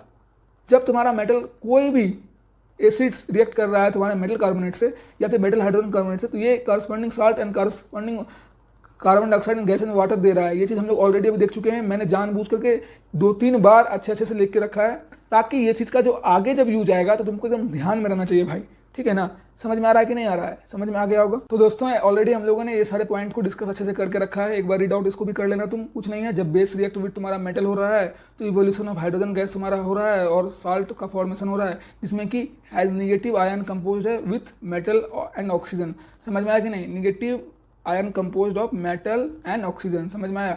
और जब व्हेन एसिड रिएक्ट विद तुम्हारा मेटल हो रहा है तो हाइड्रोजन गैस इवॉल्व हो रहा है, करस्पॉन्डिंग साल्ट भी फॉर्म हो रहा है, ठीक है। ये सारी चीज हम लोग देख चुके हैं। एसिडिक नेचर ऑफ सब्सटेंस तुम्हारा जानते हो, इस वजह से होता है क्योंकि फॉर्मेशन ऑफ H+ आयन तुम्हारा एक्वस सोल्यूशन में हो रहा है, और तुम्हारा फिर फॉर्मेशन ऑफ OH- आयन हो रहा है सोल्यूशन। इसका रिस्पॉन्सिबिलिटी किस वजह से हो रहा है? क्योंकि for the basic nature of substance जो है उसमें OH- आयन प्रोड्यूस हो रहा है, इसका रिस्पॉन्सिबल है बेसिक नेचर उस सब्सटेंस का। समझ में आया कि नहीं? मतलब सब्सटेंस के बेसिक नेचर होने का मतलब है कि वो OH- आयन तुमको एक्वस सोल्यूशन में प्रोड्यूस करेगा, ठीक है ना? समझ में आ गया? अब चलते हैं भाई न्यूट्रलाइजेशन रिएक्शंस के बारे में हम लोग देखते हैं। बोले थे तुमको the reaction between acid and basis, जब भी तुम्हारा रिएक्शंस एसिड और बेस के बीच होगा तो तुमको सॉल्ट एंड वाटर का फॉर्मेशन होगा भाई, मतलब सॉल्ट एंड H2O का तुम्हारा फॉर्मेशन हो रहा है, तो H2O वाटर तो तुम्हारा फॉर्मेशन होगा ही। तो जब भी एसिड और बेस तुम्हारा रिएक्ट हो रहा है तो कैसे हो रहा है भाई? बेसिस एंड एसिड तुम्हारा रिएक्ट कर सॉल्ट एंड वाटर, NaOH क्या है तुम्हारा? NaOH तुम्हारा हो गया बेस, ठीक है, सोडियम हाइड्रोक्साइड, NaCl तुम्हारा हो गया एसिड, ठीक है। तो बेस जब एसिड से रिएक्ट किया तो NaCl बनाया, NaCl के पास चला गया, NaCl एक्वस में बना दिया, H2 साथ में बना दिया, ठीक है। तो सॉल्ट एंड वाटर का फॉर्मेशन करेगा। तो NaCl क्या है तुम्हारा? NaCl तो नमक है, सोडियम क्लोराइड है कि नहीं, नमक, बोलो जी, है ना। अब हम लोग नेचर देखने जा रहे हैं जब एसिड रिएक्ट करता है मेटल कार्बोनेट और मेटल बाइकार्बोनेट से, ठीक है। तो मेटल कार्बोनेट प्लस एसिड अगर होता है तो salt plus carbon dioxide plus water निकलता है, ठीक है, ध्यान रखना भाई। जैसे देख लो Na2CO3 जब एक्वस में रिएक्ट हो रहा है, ठीक है, तो NaCl plus CO2 plus H2O तीनों साथ में तुम्हारा फॉर्मेशन हो गया। अब फिर तुम्हारा जैसे कि मेटल बाइकार्बोनेट है, ठीक है, तो एसिड के साथ रिएक्ट हुआ, तो मेटल बाइकार्बोनेट जैसे तुम्हारा एसिड के साथ रिएक्ट हुआ, salt plus carbon dioxide plus water फिर भी रिलीज करेगा। NaSCO3 कैसे, देख लो एग्जांपल, NaSCO3 H लग गया है, देख लो भाई, NaCO3 नहीं है यहाँ पे, NaHCO3 क्योंकि बाइकार्बोनेट था, ठीक है, बाइकार्बोनेट में H लगेगा। NaSCO3 जैसे ही HCl का रिएक्ट किया तो NaCl plus CO2 plus H2O, समझ में आया कि नहीं भाई? एकदम रिएक्शंस तुमको याद रखना है, एग्जांपल्स हैं ये सब, एग्जांपल्स तुमको एकदम याद रखने हैं। अब चलते हैं, देखो तुम्हारे लिए मैंने एक चार्ट प्रिपेयर करके रखा है, बहुत इजीली एकदम चार्ट तुमको याद रह जाएगा कि देखो एसिड बेस इंडिकेटर्स क्या सब है, मतलब समझने की कोशिश करो कि नेम ऑफ इंडिकेटर यहाँ दिया हुआ है, ठीक है, और कलर चेंज विथ एसिड, तो वो इंडिकेटर्स का एकदम ये चार्ट जो है ना भाई, एकदम बना लेना, कॉपी में बना लेना। ये चार्ट तुमको एक नंबर भी कटने नहीं देगा अगर इससे MCQs वगैरह आ जाएगा एग्जामिनेशन में तो, ठीक है, क्योंकि पैटर्न चेंज हुआ है, MCQ एग्जामिनेशन में आते हैं, इसलिए तुमको ध्यान में रखना है। और एसर्शन रीजन भी आते हैं, एसर्शन रीजन में भी अगर पूछ दिया कि भाई अगर ऐसा हो रहा है तो क्या बदलेगा, क्या कलर में बदलेगा, तो ये सब चीज़ ध्यान में रखना है, ठीक है। तो अगर नेम ऑफ द इंडिकेटर तुम्हारा ब्लू लिटमस सोल्यूशन में है तो एसिड के साथ क्या होगा, उसका कलर चेंज क्या होगा, अगर एसिड के साथ हो रहा है तो उसका कलर में चेंजेस क्या होगा, ब्लू लिटमस सोल्यूशन रेड में हो जाएगा। अगर बेस के साथ हो रहा है तो कोई चेंज नहीं है, रेड लिटमस सोल्यूशन था तो एसिड के साथ कोई चेंज नहीं, बेस के साथ अगर हो गया तो ब्लू में हो जाएगा, रेड से ब्लू। टर्मरिक था तो टर्मरिक का तुम्हारा क्या हो जाएगा, नो चेंज हो जाएगा एसिड के साथ, और बेस के साथ में टू रेड हो जाएगा, मतलब रेड हो जाएगा टर्मरिक बेस से जैसे ही रिएक्ट करेगा। तो मैं मिथाइल ऑरेंज में तुम्हारा क्या था, मिथाइल ऑरेंज में तुम्हारा टू रेड हो जाएगा अगर एसिड से हुआ, तो बेस से अगर हुआ तो येलो हो जाएगा। फेनोफेथिलीन जो कि कलरलेस होता है, कोई चेंज नहीं होगा, अगर एसिड से किया तो, अगर बेस से कर लिया फेनोफेथिलीन तो पिंक कलर हो जाएगा। ध्यान रखना है ये सारा चीज़, ये लिस्ट मैंने इसलिए बना कर रखा है। और ये जो डिफरेंस है याद रखना भाई, एसिड और ये जो डिफरेंस मैंने देकर रखा है एसिड और बेस के बीच का डिफरेंस, कि एसिड क्या होता है, सावर इन टेस्ट होता है, डिराइव किया गया है वर्ड एसिडस से, बीटर इन टेस्ट होता है, ये चेंज करता है ब्लू लिटमस इनटू रेड, ये चेंज करता है red litmus into blue. Examples 3 दिया हुआ है, इसका भी एग्जांपल 4 दिया हुआ है, तो एकदम याद रखना है इसको हर चीज़, ठीक है। तो डिफरेंस इसलिए मैंने देकर रखा है। सम नेचुरली अकरिंग एसिड जो हैं, जो कि नेचर के द्वारा एकर्ड किया था, जैसे कि तुम्हारा विनेगर हो गया, ऑरेंज हो गया, लेमन हो गया, टैमरेंड हो गया, फिर उसके बाद टोमेटो हो गया, सोर मिल्क जो कि कर्ड जिसको कहते हैं, एंट एंड नेटल स्ट्रिंग हो गया, ये सारा जो है जो कि तुमको कौन कौन सा एसिड तुमको रिलीज करता है, तो एसिटिक एसिड हो गया विनेगर, ऑरेंज हो गया साइट्रिक एसिड, लेमन हो गया साइट्रिक एसिड, टोमेरेंट हो गया टोर्टेरिक एसिड, ठीक है, टोमेटो हो गया ऑक्सैलिक एसिड, कर्ड जो तुम्हारा सोर मिल्क है lactic acid, ant and nettle sting, ठीक है, एंट और नेटल स्टिंग तुम्हारा मिथोनिक एसिड रिलीज करता है। भाई चुट्टी काट लिया ना तो समझते रहना, ठीक है, ध्यान में रखना, ठीक है। अब हम लोग चलते हैं नेक्स्ट टॉपिक हमारा जो है, what do all acids and all basis have in common, क्या कॉमन है, ठीक है, एसिड और बेसिस में जितने भी एसिड्स हैं, जितने भी बेसिस है उसमें उनमें कॉमन क्या है, ठीक है, हम लोग ये जानने वाले हैं। तो अल्कलीज देखो, अल्कलीज इस चीज़ को प्रूव करेगा। All basis do not dissolve in water, जितने भी बेसिस हैं वो सब डिजॉल्व नहीं होते हैं वाटर में, ठीक है, समझ में आया कि नहीं, जितने भी मतलब सभी बेसिस, कुछ बेसिस हैं जो कि डिजॉल्व होते हैं, जैसे कि तुम्हारा अल्कलीज हो गया, लेकिन सभी बेसिस डिजॉल्व नहीं होते हैं वाटर में, ठीक है। लेकिन an alkali is base they dissolve in water, तो यही चीज़ कॉमन है, ठीक है।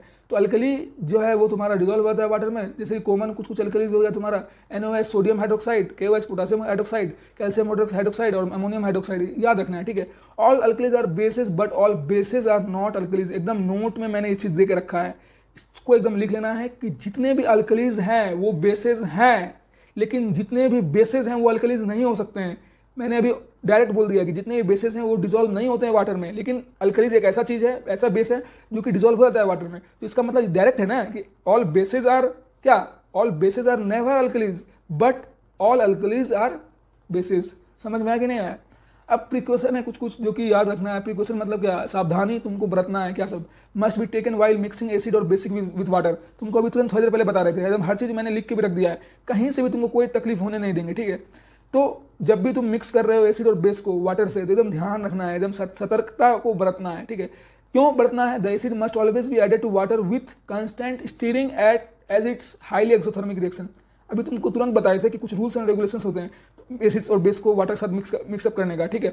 तो वो रूल्स एंड रेगुलेशंस क्या होते हैं, तो वो रूल्स एंड रेगुलेशंस यही हैं कि जब एसिड्स को मस्ट बी ऐड किया जाता है, ऑलवेज ऐड किया जाता है वाटर के साथ विथ कॉन्स्टेंट स्टीरिंग, मतलब क्या, हल्का सा डाले फिर उसको मिलाते रहे, स्टीर करते रह रहे हैं, ठीक है, ऐसा नहीं है कि मिला के आग से उड़ एक्सोथर्मिक होता है भाई, ऐसा उड़ जाएगा ना, ज़्यादा अमाउंट में गिर गया एसिड पानी में तो भाई कुछ बवाल ही हो जाएगा, ठीक है, क्योंकि हाईली एक्सोथर्मिक होता है तो एकदम ध्यान में रखना है, ठीक है। व्हेन एन एसिड एंड और basis is mixed with water they become dilute, तो इसी वजह से ना जैसे ही तुम्हारा कोई भी एसिड और बेस जब वाटर में मिलता है तो वो डाइल्यूट हो जाता है। This result in a decrease in the concentration of per unit volume in acid and basis respectively. तो जैसे ही तुम्हारा ये एसिड और बेस पानी में मिलता है तो ये डाइल्यूट हो जाता है, तो इसका परिणाम ये होता है कि तुम्हारा जो concentration of per unit volume है इन एसिड और बेसिस में ये तुम्हारा घट जाता है। जो तुम्हारा कंसंट्रेशन है पर यूनिट वॉल्यूम, जो कंसंट्रेशन तुम डाले हुए थे एसिड और बेसिस का, ये तुम्हारा घट जाता है साथ में रिस्पेक्टिवली, दोनों अचानक से घट जाता है। तो इस वजह say that is number of H plus ion and OH minus ion reduces. तो इस वजह से number of H plus ion और OH माइनस आयन तुम्हारा है वो घट जाता है, एकदम याद रखना है। जैसे ही तुम्हारा डाइल्यूट हुआ तो तुम्हारा डिक्रीज हो जाएगा concentration of per unit volume of acids and bases respectively, तुम्हारा क्या होगा, डिक्रीज हो जाएगा। तो इस वजह से तुम्हारा H plus ion and OH minus ion भी तुम्हारा रिड्यूस हो जाएगा, ठीक है। तो कुछ कुछ की पॉइंट से याद रखना है सावधानी बरतते हुए, ठीक है।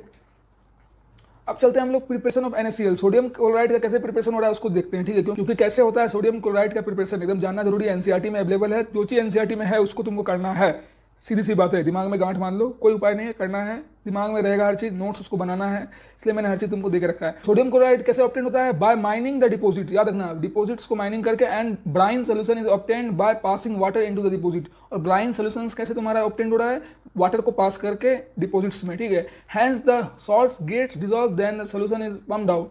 और इससे क्या हो रहा है ना कि तुम्हारा क्या हो रहा है, सॉल्ट्स क्या हो रहा है, डिसॉल्व हो जा रहा है और इस वजह से सॉल्यूशंस को पम्प्ड आउट किया जा रहा है, ठीक है। Evaporation of the sea water is one of the major process used to be obtain salt. एकदम याद रखना, जो तुम्हारा समुद्र का, बहुत बड़े बड़े समुद्र का जो इवापोरेशन है, ठीक है, इवापोरेशन किसको कहते हैं भाई, जब वाटर मॉलिक्यूल्स तुम्हारा वेपर के फॉर्म में कन्वर्ट हो जाता है, ठीक है। When water molecules convert into vapour form, vapour molecules, ठीक है, वेपर के फॉर्म में जब कन्वर्ट हो जाएगा water molecules in the presence of high sunlight या हाई हीट, ठीक है, हीट की वजह से, तो इस वजह से तुम्हारा इवापोरेशन जब प्रोसेस होता है सी वाटर्स में, ठीक है, बड़े बड़े पैमाने पे जब होता है तो ये एक मेजर प्रोसेस है इवापोरेशन ऑफ सीज को, समुद्र को सुखा देना। समुद्र को सुखाने का मतलब क्या, सूखता कैसे है, जो पानी जो है समुद्र में वो इवापोरेट हो गया, वो मतलब तुम्हारा उड़ गया ऊपर, इवापोरेट हो गया वेपर फॉर्म में, तो उसी को कहते हैं ना समुद्र सूखा पड़ जाना। तो वही समुद्र सूखा पड़ जाना ही बहुत बड़ा मेजर रीजन है तुम्हारा सॉल्ट के फॉर्मेशन का, और बड़ा स्रोत है, ठीक है, मेजर वेज है, मेजर प्रोसेस है और बहुत बड़ा माध्यम है एक सॉल्ट को प्रोड्यूस करने के लिए, ठीक है।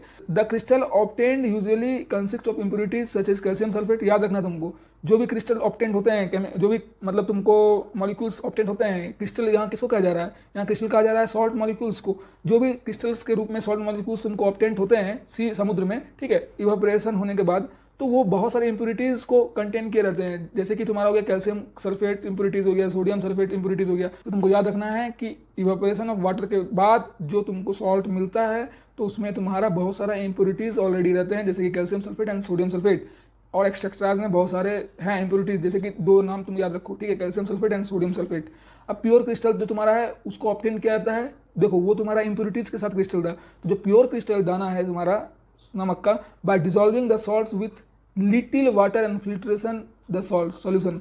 तो वो जो प्योर क्रिस्टल तुमको ऑब्टेन किया जाता है किस वजह से, by dissolving the salt with little water, पानी में कम मात्रा में पानी में उसको डिजॉल्व करके, और फिल्ट्रेशन सॉल्यूशंस का फिल्ट्रेशन करके, कुछ मेथड्स हैं फिल्ट्रेशन ऑफ तुम्हारा सॉल्ट वगैरह, तो उसमें तुमको फिल्टर करके बहुत अच्छे तरीके से सॉल्ट के क्रिस्टल को ऑब्टेन किया जाता है। समझ में आया कि नहीं। अब चलो यहाँ पे देखते हैं कि a bases in substance which dissolve in water to produce hydrogen oxide. जो बेसिस जो कि डिजॉल्व होते हैं वाटर में, हम लोग ऑलरेडी ये चीज जान चुके हैं, जो कि OH माइनस आयन है, ठीक है, प्रोड्यूस करता है। हाइड्रोक्साइड आयन का मतलब क्या हुआ, वही चीज OH माइनस आयन को प्रोड्यूस करता है। जब भी बेसिस तुम्हारा डिजॉल्व होता है वाटर में तो प्रोड्यूस करता है OH माइनस आयन। तो वही चीज है bases which are soluble in water, alkalis हम लोग देख चुके हैं। और acid substance which dissociate ionize when dissolved in water release hydrogen gas, हम लोग देख चुके हैं। एसिड्स क्या है, जो H प्लस आयन तुम्हारा प्रोड्यूस कर रहा है। और acid and bases neutralize each other to form corresponding salt and water, याद रखना। तो इसलिए हम लोग न्यूट्रलाइजेशन रिएक्शन भी आप लोग देखें कि जब एसिड और बेस न्यूट्रलाइज कर लेता है एक दूसरे को, जब वो सॉल्ट एंड वाटर कॉरस्पॉन्डिंग में फॉर्म करता है, तो ठीक है। अब देखो क्या कह रहा है, the strength of an acid और an alkali can be tested by using a scale called the pH scale. याद रखना, पीएच स्केल एकदम तुमको आ जाएगा लिखने के लिए प्रोडक्ट टेस्ट में कि पीएच स्केल क्या होता है भाई, बताइए। पीएच स्केल क्या है कि एक तुम्हारा मेथड है, एक तुम्हारा एक इंस्ट्रूमेंट है, ठीक है, जो कि हेल्प आउट करता है the strength of an acid और अल्कली का। जब तुम स्ट्रेंथ निकालते हो और उसको टेस्ट करते हो, उसके स्ट्रेंथ को टेस्ट करते हो बाय यूजिंग ए स्केल, वो एक स्केल है पीएच स्केल, जिसमें कि तुम कोई भी एसिड और अल्कलीज के स्ट्रेंथ को चेक करते हो, टेस्ट करते हो, जो कि 0 से 14 के बीच वो डाटा रहता है पीएच स्केल में। और भी डिटेल में भी हम लोग नेक्स्ट स्लाइड में देखने वाले हैं पीएच स्केल के बारे में। तो उसमें तुम्हारा ये चीज़ टेस्टिंग में हेल्प आउट करता है पीएच स्केल, समझ में आया, which gives a measure of hydrogen ion and concentration of in a solution, जो कि हेल्प किस चीज़ में करता है पीएच स्केल, ठीक है, टेस्ट करने में हेल्प आउट करता है अल्कलीज के स्ट्रेंथ और एसिड के स्ट्रेंथ को। लेकिन क्या मेजर करके देता है, जो hydrogen ion and concentration of solutions, and क्या कंसंट्रेशन है सोल्यूशंस में और कितना हाइड्रोजन आयन है, ये सारा चीज़ तुमको कैलकुलेट करके मतलब मेजर करके देता है। समझ में आया कि नहीं पीएच स्केल। अब देखो हम लोग नेक्स्ट स्लाइड में देखने वाले हैं पीएच स्केल के बारे में। पहले ये चीज़ जान लेते हैं भाई,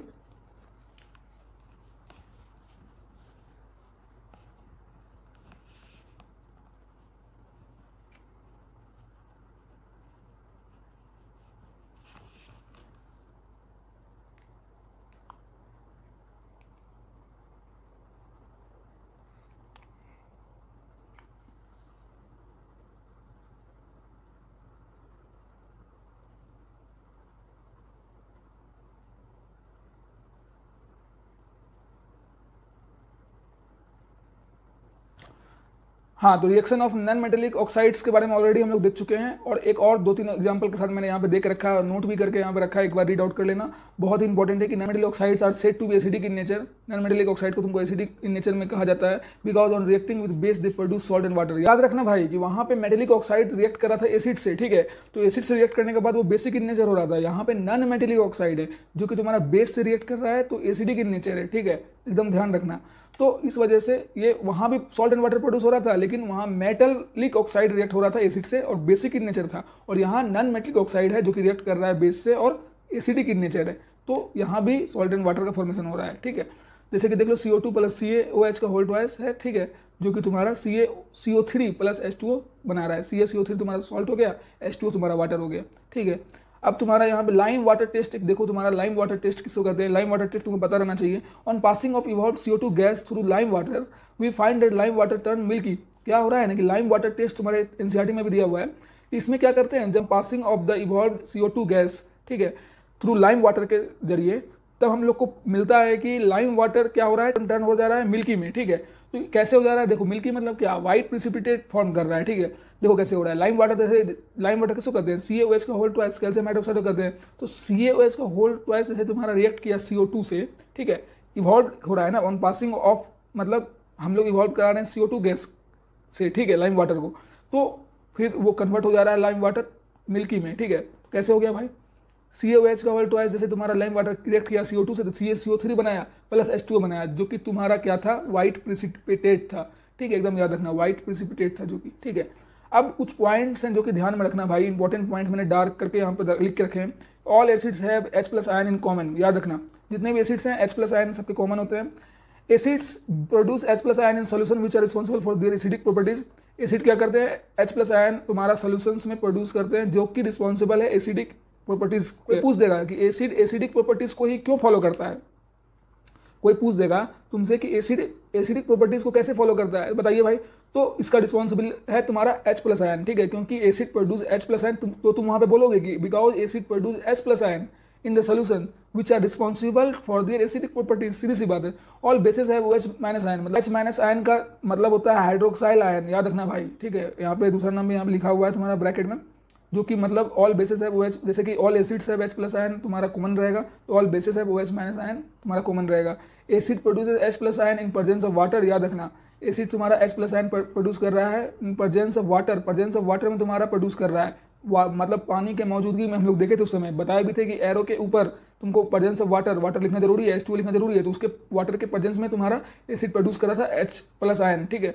और basis when dissolve in water gives OH- ion, समझ में आया कि नहीं। लेकिन बेसिस क्या हो रहा है यहाँ पे, वहाँ एसिड में क्या हो रहा था, वाटर के प्रेजेंस में तुम्हारा H+ आयन कर रहा है तुमको प्रोड्यूस, और बेसिस क्या हो रहा है, डिसॉल्व इन वाटर, बेसिस क्या हो रहा है, वाटर में डिसॉल्व होने के बाद OH- आयन गिव्स कर रहा है, मतलब वाटर में डिसॉल्व होने के बाद तुम्हारा बेसिस OH- आयन दे रहा है, समझ में आया कि नहीं। अब चलते हैं हमारा जो नेक्स्ट टॉपिक है, हाउ स्ट्रॉन्ग आर एसिड और बेस सोल्यूशन। कितना स्ट्रॉन्ग है तुम्हारा एसिड और बेस सोल्यूशन, इसके बारे में जानना है। Strength of acid and basis solution में देखने वाले हैं। और अभी तुरंत तुमको बताया था कि पीएच के बारे में हम लोग अभी तुरंत देखेंगे। पीएच होता भी क्या है, उस समय हम लोग देखे थे कि पीएच स्केल होता है जिसमें कि हम लोग स्ट्रेंथ जानते हैं एसिड और बेस का, ठीक है, कि क्या स्ट्रेंथ है, समझ में आया कि नहीं। तो हर चीज़ को भी समझने वाले हैं, ठीक है। तो स्ट्रेंथ ऑफ एन एसिड और बेस को चेक करते हैं इस टॉपिक में हम लोग, ठीक है। मतलब हाउ स्ट्रॉन्ग आर एसिड और बेस सोल्यूशन। क्वेश्चन नहीं कह रहा है कि तुमसे पूछ दिया कि कैसे तुम्हारा एसिड और बेस सोल्यूशन कितना क्या मजबूत है, तो बताओ। तो इसमें स्ट्रेंथ मतलब मजबूती यहाँ पे चेक किया जाएगा। तो strength of acid and base depends on the number of H+ ion and OH- ion produce respectively. याद रखना कि स्ट्रेंथ सब चीज़ मतलब यही है, H+ आयन है, OH- आयन है, मोटा मोटी एकदम दिमाग में रखो कि एसिड में H+ आयन, बेस में OH- आयन। तो स्ट्रेंथ में भी वही चीज़ अप्लीकेबल होगा। एकदम याद रखना, कितना एकदम इजी कॉन्सेप्ट है, एकदम याद रहेगा कि भाई एसिड में H+ आयन रिस्पॉन्सिबल होता है स्ट्रेंथ के लिए, और एसिड का स्ट्रेंथ H+ आयन पर डिपेंड करता है, और बेस का स्ट्रेंथ OH- आयन पर डिपेंड करता है। बस इसी बात है। With the help of a universal indicator, we can find the strength of an acid or base as it shows different colors at different concentration of hydrogen gases in the solution। मतलब हम लोग universal indicator का help ले करके मतलब हम लोग find कर सकते हैं strength of acid and bases, जो कि दिखाता है different colours at different concentration, ठीक है, जो कि डिफरेंट कलर्स दिखाते हैं, अलग अलग कंसंट्रेशन पे अलग अलग कलर्स दिखाते हैं, ठीक है, of hydrogen ions of in a solution, की हाइड्रोजन आयन मतलब मौजूद है कैसा क्या है, ठीक है कि नहीं। नेक्स्ट पॉइंट कह रहा है हमारा कि scale for measuring hydrogen ion concentrated in a solution called pH scale. याद रखना, तुमको एकदम याद रखना है। Has been developed pH equal to potenz in German means power. याद रखना, पॉन्ज पीएच मतलब क्या हुआ तुम्हारा, पॉन्ज इन जर्मन मतलब मीन्स पावर, ठीक है ना। व्हेन एन एसिड और base solution is added to the universal indicator, जब एसिड और बेसिस, एक हाईलाइट करके पॉइंट में यहाँ लिखा हूँ, जब एसिड और बेस सोल्यूशंस को ऐड करते हैं यूनिवर्सल इंडिकेटर में, in it produces a new colour which is use to find the pH value. जैसे ही हम लोग एसिड और बेस को ऐड करते हैं यूनिवर्सल इंडिकेटर में, तो ये प्रोड्यूस करता है न्यू कलर प्रोड्यूस करता है which is use to find the pH value, जो कि पीएच वैल्यू फाइंड आउट करने में तुमको उपयोगी साबित होता है ऑफ द एसिड और बेस। किसी भी एसिड या फिर बेसिक सोल्यूशंस के पीएच वैल्यू को फाइंड आउट करने में ये तुम्हारा हेल्प आउट करता है, ठीक है, उपयोगी साबित होता है। By matching the colour with the colour of pH of following chart, मतलब मैच किया जाता है कलर को कि भाई उसका क्या कलर है तो इसका क्या कलर है, तो कलर्स को मैच करके उसके पीएच वैल्यू को फाइंड आउट किया जाता है, ठीक है। और याद रखना the normal scale ranges from 0 to 14। याद रखना पीएच का जो तुम्हारा स्केल होता है वो तुम्हारा 0 से 14 तक होता है, 0 से 14 तक। एंड गिवन भी देख लो यहाँ पे, हर का कलर अलग है, 1 का रेड है, 2 का क्या है, 3 का ऑरेंज है, 6 का येलो है, ग्रीन है, ब्लू है, स्काई ब्लू है, तो हर चीज़ है यहाँ पे, ठीक है। तो हर का अलग अलग कलर है। याद रखना यहाँ पे दिया हुआ है रीजन भी, कि अगर तुम्हारा 1 से लेके 3 तक है, याद रखना भाई ये चीज़, 1 से लेके अगर 3 तक है तो तुम्हारा एसिडिक होगा, एसिडिक हुआ, लेकिन कौन सा एसिडिक हुआ, स्ट्रॉन्ग एसिडिक हुआ, याद रखना। और 4 से लेकर के तुम्हारा 6 तक है तो वीक एसिडिक हुआ, ठीक है, वीक एसिडिक हुआ। और फिर तुम्हारा 7 में है, 6 तक हो गया, 1 से 6 तक हो गया, 7 तुम्हारा न्यूट्रल रहेगा, याद रखना। और तुम्हारा फिर 8 से लेकर के 10 तक बेसिक वीक अल्कलाई रहेगा, ठीक है, वीक अल्कलाई रहेगा। अभी अल्कलाई क्यों बोल रहे हैं, ऑल अल्कलाइज आर बेसिस, ठीक है, याद रखना, इसलिए यहाँ पे वीक अल्कलाइज लिख रहे हैं। और 11 से लेकर के 14 तक तुम्हारा स्ट्रॉन्ग अल्कलाई रहेगा, ठीक है, 11 से 14 तक। तो ध्यान में रखना ये सब चीज़ कि स्ट्रॉन्ग अल्कलाई है 11 से लेकर 14 तक। तो यहाँ पे भैया बोलोगे स्ट्रॉन्ग बेस क्यों नहीं बोले, तो भाई अल्कलीज किसको कहते हैं, the bases which are soluble in water. तो all alkalis are bases but all bases are not alkalis, सीधी सी बात है। तुमको इससे रिलेटेड एक क्वेश्चन भी होगा, all alkalis are bases but all bases are not alkalis, तो वाई, गिव एन रीजन। तो उसका सारा हम तुमको अभी आंसर प्रोवाइड करके रखे हैं। एक बार अगर तुम पढ़ के आ रहे हो तो पूरा एकदम पता चल गया होगा, अगर तुम लेक्चर सुनते हुए आ रहे हो तो तुमको एकदम पूरा एकदम क्लियर होगा इसका आंसर। नहीं क्लियर है तो स्किप करो, बैकवर्ड करो, थोड़ा सा बैक करो, बैक करके देख लो, पूरा बहुत बढ़िया से मैंने बता के रखा है, ठीक है।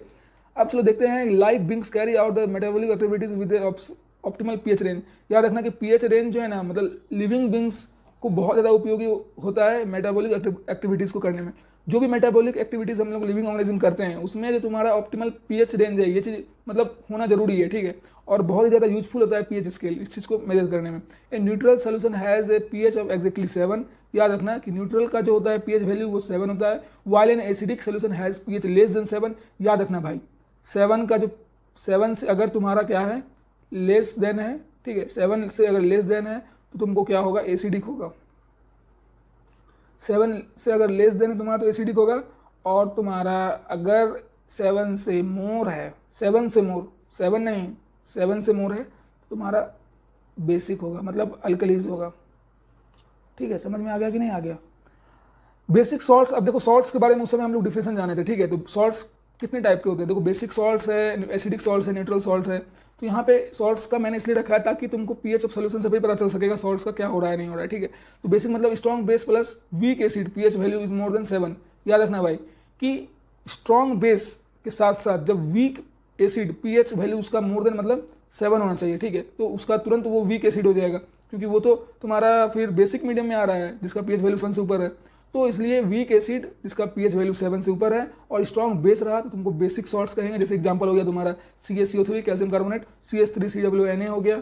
और एसिडिक सॉल्ट में क्या है, स्ट्रॉन्ग एसिड और वीक बेस। स्ट्रॉन्ग एसिड मतलब क्या, 6 से कम, समझ में आया कि नहीं, या फिर 1 से लेकर 3 का बीच का जो रेंज है, ठीक है। तो इस रेंज में अगर आया तुम्हारा तो स्ट्रॉन्ग एसिड हो गया। और वीक बेस तुम्हारा क्या हो गया, 8 से लेकर के 10 तक में, 8 से लेकर 10 तक के बीच में तुम्हारा वीक बेस आ गया और 1 से लेकर 3 तक में स्ट्रॉन्ग एसिड आ गया। तो ये दोनों जब तुम्हारा मिलेगा तो pH value is less than 7 अगर है तो तुम्हारा हो गया स्ट्रॉन्ग एसिड। तो वही चीज़ कहेंगे एसिडिक सॉल्ट उसको कहेंगे। NH4Cl और NH4NO3, ठीक है, एग्जाम्पल तुम्हारा हो गया। न्यूट्रल सॉल्ट किसको कहेंगे, न्यूट्रल सॉल्ट मतलब स्ट्रॉन्ग एसिड और स्ट्रॉन्ग बेस, मतलब एसिड भी स्ट्रॉन्ग है और बेस भी स्ट्रॉन्ग है। तो तुम्हारा हो गया न्यूट्रल सॉल्ट जिसका पीएच वैल्यू 7 है। याद रखना जिसका पीएच वैल्यू 7 है वो न्यूट्रल सॉल्ट होगा, ठीक है। इसलिए मैंने यहाँ पे सॉल्ट पीएच वैल्यू बताने के बाद सॉल्ट का टाइप्स को रखा और उसके एग्जांपल्स बता रहा हूँ ताकि तुमको क्लियर हो सके, अच्छा समझ आ सके दोनों साथ साथ, ठीक है, पीएच वैल्यू के साथ साथ। तो एग्जांपल तुम्हारा हो गया NaCl और CaSO4, ठीक है। और तुम्हारा pH of a solution is negative logarithm to the base 10 of a hydrogen ion concentration expressed in a molar per litre. याद रखना, अब तुमको कोई बच्चा कह देगा या फिर तुम्हारा दोस्त ही कह देगा या फिर कोई टीचर ही पूछ देगी या फिर तुमको एग्जामिनेशन ही आ जाएगा कि पीएच वैल्यू के बारे में लिखो, ठीक है। 2 मार्क्स का क्वेश्चन है तो तुम क्या एक लाइन लिख के छोड़ दोगे, नहीं, तुमको वहां पे पीएच ऑफ ए सॉल्यूशंस के बारे में थोड़ा लिखना पड़ेगा कि एक नेगेटिव लॉगरिथम है जो कि बेसिस इसका 10 है, लॉगरिथम का log 10 ऑफ हाइड्रोजन आयन, तुम्हारा जो कंसंट्रेशन है वो तुम्हारा एक्सप्रेस हो रहा है मोल पर लीटर में और निगेटिव लॉगरिथम है टू द बेस 10। याद रखना, समझ में आया कि नहीं। देख लो कैसे इसको रिप्रेजेंट करते हैं। रिप्रेजेंट कैसे करते हैं इसको, रिप्रेजेंट करते हैं pH equal to minus log 10 H+, ठीक है ना, समझ में आया कि नहीं। और पीएच स्केल का भी तुमको डिफिनेशन बताया थे, तो वही चीज़ यहाँ पे it is scale solving the relative strength of acidic और अल्कलीज। एसिडिक और अल्कलीज मतलब बेसिस जितना भी हैं तो उनका ये पीएच वैल्यू निकालता है ये स्केल, ठीक है। It is a type of scale which measure the strength of acid and alkalis. अब देखो यहाँ पे कुछ पॉइंट्स इंपॉर्टेंट पॉइंट्स है याद रखना पीएच वैल्यू से रिलेटेड कि universal indicator produce green colour इन ए न्यूट्रल सोल्यूशन। याद रखना भाई कि तुम्हारा जो यूनिवर्सल इंडिकेटर है, ठीक है, ये यूनिवर्सल इंडिकेटर जो है प्रोड्यूस करता है ग्रीन कलर प्रोड्यूस करता है न्यूट्रल सोल्यूशन में ग्रीन कलर प्रोड्यूस करता है जिसमें कि पीएच वैल्यू 7 है। न्यूट्रल मतलब तो पीएच वैल्यू 7 ही होगा ना, लेकिन वहाँ पे वो ग्रीन कलर प्रोड्यूस करेगा अगर उसका मतलब यूनिवर्सल इंडिकेटर प्रोड्यूस कर रहा है ग्रीन कलर जब उसका न्यूट्रल सोल्यूशन होगा। तो मतलब जब न्यूट्रल सोल्यूशन होगा तो यूनिवर्सल इंडिकेटर तुम्हारा प्रोड्यूस करेगा ग्रीन कलर, मतलब कि जब पीएच वैल्यू 7 होगा तो यूनिवर्सल इंडिकेटर प्रोड्यूस करेगा green colour. A colour changes from blue to violet as pH increases from 7 to 14। याद रखना भाई, एकदम एनसीईआरटी का ये पॉइंट, इसलिए मैंने मेंशन करके रखा है। जैसे ही तुम्हारा कलर बढ़ते जाएगा, जैसे ही तुम्हारा पीएच वैल्यू बढ़ते जाएगा 7 से ऊपर जैसे बढ़ेगा, मतलब 7 से 14 के बीच, 7 से 14 के बीच जैसे ही तुम्हारा बढ़ते जाएगा, 7 हो गया, 7.5 हो गया, 7.3 हो गया, 7.7 हो गया, 7.10 हो गया, 7 पॉइंट हट के फिर उसके बाद 8 आ गया, 8.5 हो गया, 8.9 आ गया, फिर उसके बाद 8 9 से 9 10 हो गया, 11 12 हो गया। तो इसमें तुम्हारा क्या होगा ना कि ब्लू से वायलेट के बीच में तुम्हारा कलर कन्वर्ट हो जाएगा, ठीक है, चेंजेस हो जाएगा तुरंत। जैसे 7 के 14 के बीच में क्या तो तुम्हारा ब्लू कलर हो जाएगा, याद रखना। और लेस देन 7 रहेगा तो तुम्हारा कलर पिंक रहेगा, ठीक है। लेस देन 7 है मतलब एसिडिक में अगर है, एसिडिक फेज में है तो कलर तुम्हारा पिंक रहेगा। बेसिक फेज में चला गया तो कलर तुम्हारा ब्लू हो जाएगा। और 7 पे अटका हुआ है मतलब तुम्हारा 7 पे है न्यूट्रल फेज में तो तुम्हारा कलर ग्रीन रहेगा। समझ में आया कि नहीं। तो इसी को कहेंगे changes of colour in the universal indicator by pH value, ठीक है। पीएच वैल्यू के द्वारा तुम इसको मेजर कर सकते हो, ठीक है। सॉल्ट्स के बारे में हम लोग जानने वाले हैं। सॉल्ट्स मतलब तुम्हारा मोर अबाउट सॉल्ट्स के बारे में चलो डिटेल में हम लोग जानते हैं, ठीक है। हमारा नेक्स्ट टॉपिक है मोर अबाउट सॉल्ट्स, मतलब हम लोग को सॉल्ट्स का डिटेल्स में हर चीज जानना है। तो सोडियम क्लोराइड का पहले देखते हैं। Sodium chloride is called common salt, याद रखना बाबू, कॉमन सॉल्ट कहते हैं सोडियम क्लोराइड को। It is derived from sea water, तो सी वाटर से डिराइव किया गया, ठीक है। रॉक सॉल्ट जो तुम्हारा है इसको माइंड किया जाता है कोल से, is brown coloured and crystalline in shape, और जो कि ब्राउन कलर में होता है और क्रिस्टलाइन होता है शेप में क्रिस्टलाइन होता है। जब रॉक सॉल्ट का बात आएगा तो तुम याद रखना उसको माइंड किया जाता है कोल से, और ब्राउन होता है कलर में और तुम्हारा क्रिस्टलाइन रहता है शेप में रॉक सॉल्ट का बात किया जाएगा तो। लेकिन अगर कॉमन सॉल्ट का बात किया जाएगा, यहाँ पे देखो दो चीज़ें, यहाँ पे रॉक सॉल्ट है एंड कॉमन सॉल्ट है। कॉमन सॉल्ट तुम्हारा हो गया NaCl, सोडियम क्लोराइड, जो कि तुमको डिराइव किया गया है सी वाटर से, ठीक है। यूजेज ऑफ NaCl का यूजेस क्या है, एकदम जानकारी देना जरूरी है और एग्जामिनेशन में आते हैं, ठीक है। तो it is use in cooking food में यूज किया जाएगा। दूसरा पॉइंट हो गया, it is use as preservative in pickles, मतलब NaCl का यूज किया जाता है नमक मतलब डालोगे पिकल्स अचार वगैरह में तभी तुम्हारा अचार सेफ रहेगा ना। ऐसे अचार बना के तुम छोड़ दिए, नमक ही डालना भूल गए, डाले ही नमक नहीं, तो कैसे तुम्हारा प्रिजर्वेशन हो पाएगा नमक का। तो इसलिए नमक डालना रहता है, ठीक है, पिकल्स में अचार में। और नमक डालने से टेस्ट भी आता है भाई, एक ही रीजन नहीं है, टेस्ट भी आता है। It is use in A manufacture of shops, और सॉप साबुन का जो तुम्हारा मैन्युफैक्चरिंग हो रहा है इंडस्ट्रीज में, उसमें यूज किया जाता है तुम्हारा NaCl का, ठीक है, सोडियम क्लोराइड का। It is use to melt ice, और तुम्हारा बर्फ पिघलाने में भी NaCl का उपयोग किया जाता है, ठीक है, समझ में आ रहा है ना बात को। वाटर ऑफ क्रिस्टलाइजेशन, तो बर्फ पिघलाने से ज़्यादा है कि भाई परले भाई, नहीं तो ना तुम्हारे लिए ग्लेशियर पिघल जाने दो। समझ में आ रहा है ना बात को, समझ गए होगे हम क्या बोल रहे हैं। पढ़ लो भाई, नहीं तो तुम्हारे लिए ग्लेशियर पिघल जाएगा, ठीक है, और हम भी जाकर के वहाँ पे NaCl डाल देंगे और ज़्यादा, ताकि बढ़िया से पिघल जाए। पढ़ो बढ़िया से, ठीक है, समझ में आया कि नहीं। बहुत ईजी कॉन्सेप्ट है ये सब। तो देखो वाटर क्रिस्टलाइजेशन क्या है, fix number of a water molecules present in on formula unit of salt. ये fix number of water molecules है जो कि प्रेजेंट होता है। तुरंत ही बता रहे थोड़ी देर पहले कि वाटर क्रिस्टलाइजेशन क्या है, ठीक है। यहाँ पे थोड़ा एग्जांपल्स के साथ हर चीज दे दिए हैं, याद रखना। CuSO4.5, ये जो पॉइंट है बीच में, याद रखना भाई, ये तुम्हारा लिखना जरूरी है। ऐसा नहीं सोचना कि भैया गलती से पॉइंट दे दिए क्या, नहीं भाई, ये तुम्हारा पूरा केमिकल फॉर्मूला है, ध्यान में रखना तुमको, ठीक है। सॉल्ट में तुम्हारा ऐसा ही केमिकल फॉर्मूला तुमको मिलेगा, ठीक है ना, तो तुमको देना पड़ेगा ये डॉट CuSO4 फिर dot 2H2O, CuSO4 dot half H2O, ठीक है, ऐसा ही तुमको सॉल्ट वगैरह का मिलेगा। अब देखो तुम्हारा आ गया plaster of Paris. Plaster of Paris भाई क्या है, CuSO4 डॉट 2H2O जब रिएक्ट कर रहा है तो CuSO4 डॉट हाफ H2OA बना रहा है, ठीक है। याद रखना भाई कि when plaster of Paris is mixed with water it change to gypsum, ये टर्म है जो याद रखना। प्लास्टर ऑफ पेरिस जब मिक्स होता है तुम्हारा वाटर से तो जिप्सम में एकदम कन्वर्ट होता है। तो जिप्सम क्या है, जिप्सम है CuSO4 डॉट, जिप्सम क्या है, जिप्सम है CuSO4 dot 2H2O calcium sulphate dot water सा, ठीक है ना। तो इसको कहेंगे तुम्हारा सॉल्ट, समझ में आया। तो इसको कहेंगे तुम्हारा जिप्सम, समझ में आया कि नहीं। तो ये जो पॉप है CuSO4 dot half H2O plus 1/2H2O, मतलब दोनों जब रिएक्ट किया, पॉप जब रिएक्ट किया तो CuSO4 डॉट H2O, तो कुछ टर्म है याद रखना पड़ेगा, ठीक है। इधर साइड वाले को इस रिएक्टेंट के पार्ट को कहेंगे पॉप, और ये जो प्रोडक्ट दिया तुमको CuSO4 डॉट 2H2O इसको कहेंगे जिप्सम। याद रखना, जब प्लास्टर ऑफ पेरिस को मिक्स करते हैं वाटर से तो वो जिप्सम में कन्वर्ट होता है, चेंज होता है।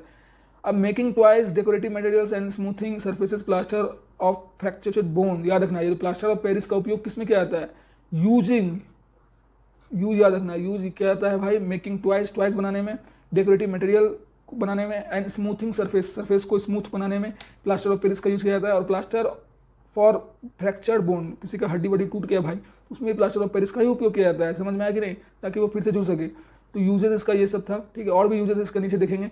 तो हमारा नेक्स्ट पॉइंट क्या कह रहा है कि gypsum is calcium sulphate dihydrate when gypsum is heated to a temperature 100 degree Celsius पे, अगर तुम उसको मतलब 100 डिग्री सेल्सियस पे अगर तुम जिप्सम को हीट करोगे तो वो 3/2 of its water of crystallisation को लॉस कर देगा, ठीक है, 3/4 ऑफ इट्स वाटर क्रिस्टलाइजेशन को लॉस कर देगा and form plaster of Paris का फॉर्मेशन कर देगा। तो यूजेस क्या सब है इसका देख लो, यहाँ पे दिया हुआ है।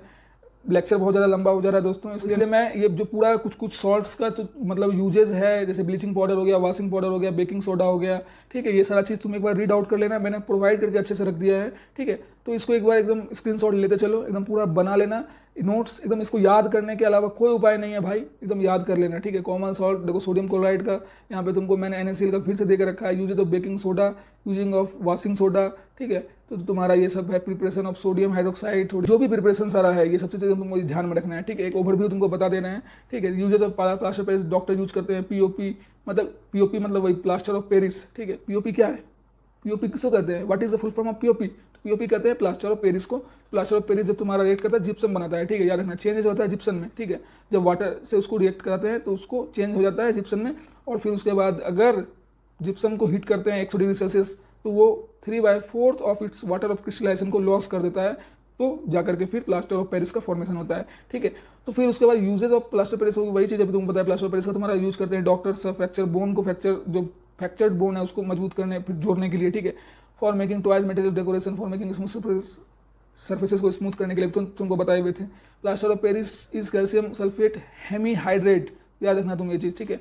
ये कैल्शियम सल्फेट हेमीहाइड्रेट है, इसका मतलब नाम है, याद रखना, कैल्शियम सल्फेट, पूरा नाम याद रखना। अभी तुमको ये जो लिखा हुआ था यहाँ पे ये जो तुमको लिखा हुआ था CaSO4 1/2H2O, इतना बड़ा सा लग रहा था, आखिर नाम क्या है इसका, केमिकल फार्मूला क्या है, मतलब केमिकल फार्मूला का नाम क्या है, तो उसका नाम है कैल्शियम सल्फेट हेमीहाइड्रेट। ठीक है, याद रखना है कि calcium sulphate hemihydrate is the name of plaster Paris, is the name of chemical formula of plaster Paris. ठीक है, तो केमिकल फार्मूला तो अभी जाने के CaSO4.12H2O, it is prepare by heating gypsum, बता ही दिए तुमको 100 डिग्री सेल्सियस पे उसको हीट किया जाता है तो तुमको प्लास्टर ऑफ पेरिस का फॉर्मेशन होता है। जब 3/4 ऑफ वाटर ऑफ क्रिस्टलाइजेशन का इसका लॉसेस होता है तो प्लास्टर ऑफ पेरिस तुम्हारा बनता है। देख लो यहाँ पे प्लास्टर ऑफ पेरिस बन रहा है। जिप्सम को क्या किया, हीट कर दिया गया 100 डिग्री सेल्सियस पे। देखो यहाँ पे इन प्रेजेंस ऑफ हीट तुमको यहाँ दिए एरो के ऊपर लिखे हैं ना, हीट टू 100 डिग्री सेल्सियस लिखना जरूरी है, मतलब 373 केल्विन। ठीक है, टेम्परेचर पे। और जिप्सम देखो इधर साइड था तो कन्वर्ट हो गया प्लास्टर ऑफ पेरिस में। ठीक है, जैसे इसको हीट की 100 डिग्री सेल्सियस पे तो एकदम तुमको पता रहना चाहिए। ठीक है, कैसे क्या बन रहा है, बहुत ईजी है। ठीक है, जब मतलब H2O, लेकिन याद रखना यहाँ पे याद रखना कि प्लास्टर ऑफ पेरिस के साथ H2O बन रहा है, क्योंकि वहाँ पे जैसे ही H2O के साथ रिएक्ट कराए थे तो चेंज हो गया था जिप्सम में। तो जिप्सम से अगर तुम 100 डिग्री सेल्सियस से वापस से कराओगे, कन्वर्जन वापस से करोगे, रिवर्स प्रोसेस, तो तुमको वाटर भी साथ में देगा प्लास्टर ऑफ पेरिस के। ठीक है, तो याद रखना। यहाँ पे एक पॉइंट लिखा है, the water molecule which form part of structure of the crystal, उसी कहेंगे वाटर ऑफ क्रिस्टलाइजेशन। बहुत बार अभी तक हम लोग देख चुके हैं वाटर क्रिस्टलाइजेशन का, और एग्जाम्पल्स भी यहाँ पे देखो दिया हुआ है, CaSO4.5H2O ऑलरेडी देख चुके हैं। प्रॉपर्टीज ऑफ वॉशिंग सोडा यहाँ पे दिया हुआ है कि ट्रांसपेरेंट क्रिस्टलाइन सॉलिड के लिए यूज किया जाता है, सोल्यूबल इन वाटर है उसका वॉशिंग सोडा का तुम्हारा Na2CO3.10H2O तुम्हारा होता है केमिकल फार्मूला। फिर तुम्हारा हो गया recrystallisation of sodium carbonate gives washing soda, मतलब वॉशिंग सोडा कैसे होता है, तो रिक्रिस्टलाइजेशन, याद रखना भाई, रिक्रिस्टलाइजेशन ऑफ सोडियम कार्बोनेट। ठीक है, जब होता है तो वॉशिंग सोडा का फॉर्मेशन होता है। तो इट इज बेसिक सॉल्ट है, ये एक बेसिक सॉल्ट है, पॉइंट याद रखना भाई कि washing soda recrystallisation of sodium carbonate का जब रिक्रिस्टलाइजेशन होगा तो वॉशिंग सोडा का फॉर्मेशन होगा, लेकिन इट इज बेसिक सॉल्ट। ये क्या है, बेसिक सॉल्ट है। जैसे कि देख लो Na2CO3 बोले थे तुमको ना अभी, सोडियम कार्बोनेट, ये क्या है, सोडियम कार्बोनेट है।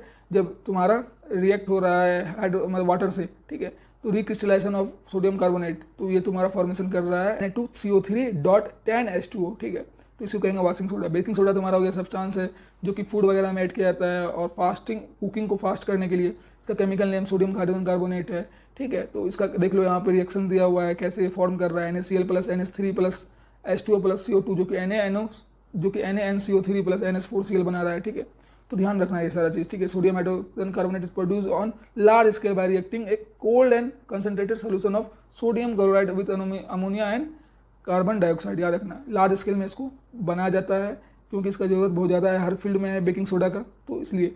और यूज ऑफ ब्लीचिंग पाउडर का यूज देखो क्या है, ब्लीचिंग कॉटन में तुमको यूज होता है, फिर लीन इन टेक्सटाइल इंडस्ट्री के लीन में यूज होता है, and for bleaching wood pulp in paper industry में यूज होता है ब्लीचिंग पाउडर का। और use for disinfecting drinking water to make its free of germ.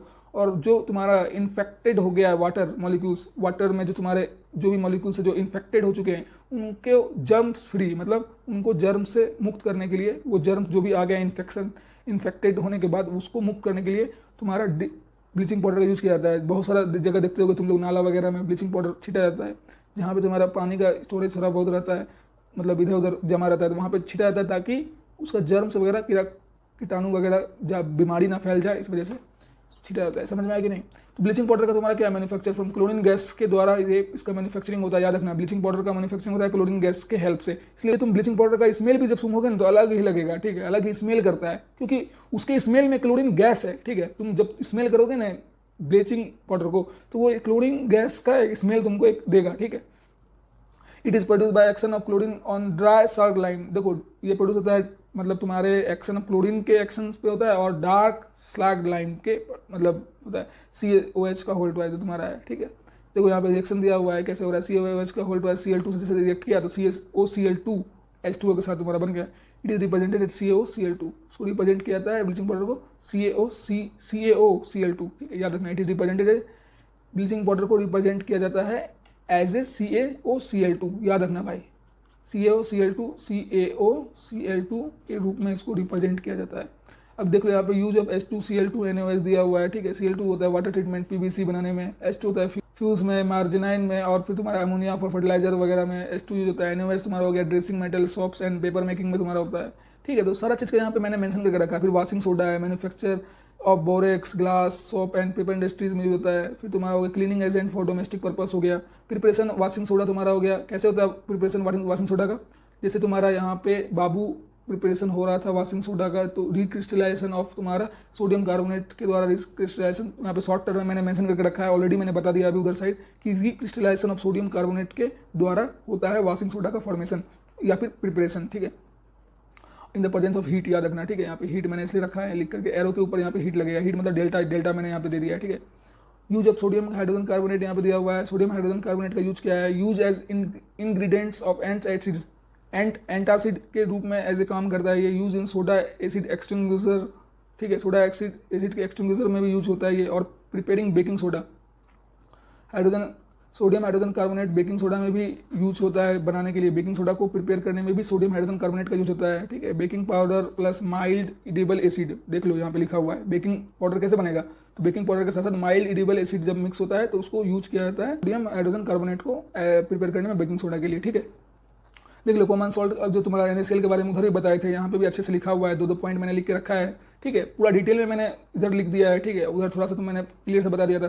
देखो ब्राइन किसको कहते हैं? Sodium hydroxide produce by electrolysis of an aqueous solution of A sodium chloride. जब सोडियम हाइड्रोक्साइड प्रोड्यूस किया जाता है electrolysis of aqueous solution of sodium chloride, तो उसको कहेंगे ब्राइन, याद रखना ब्राइन।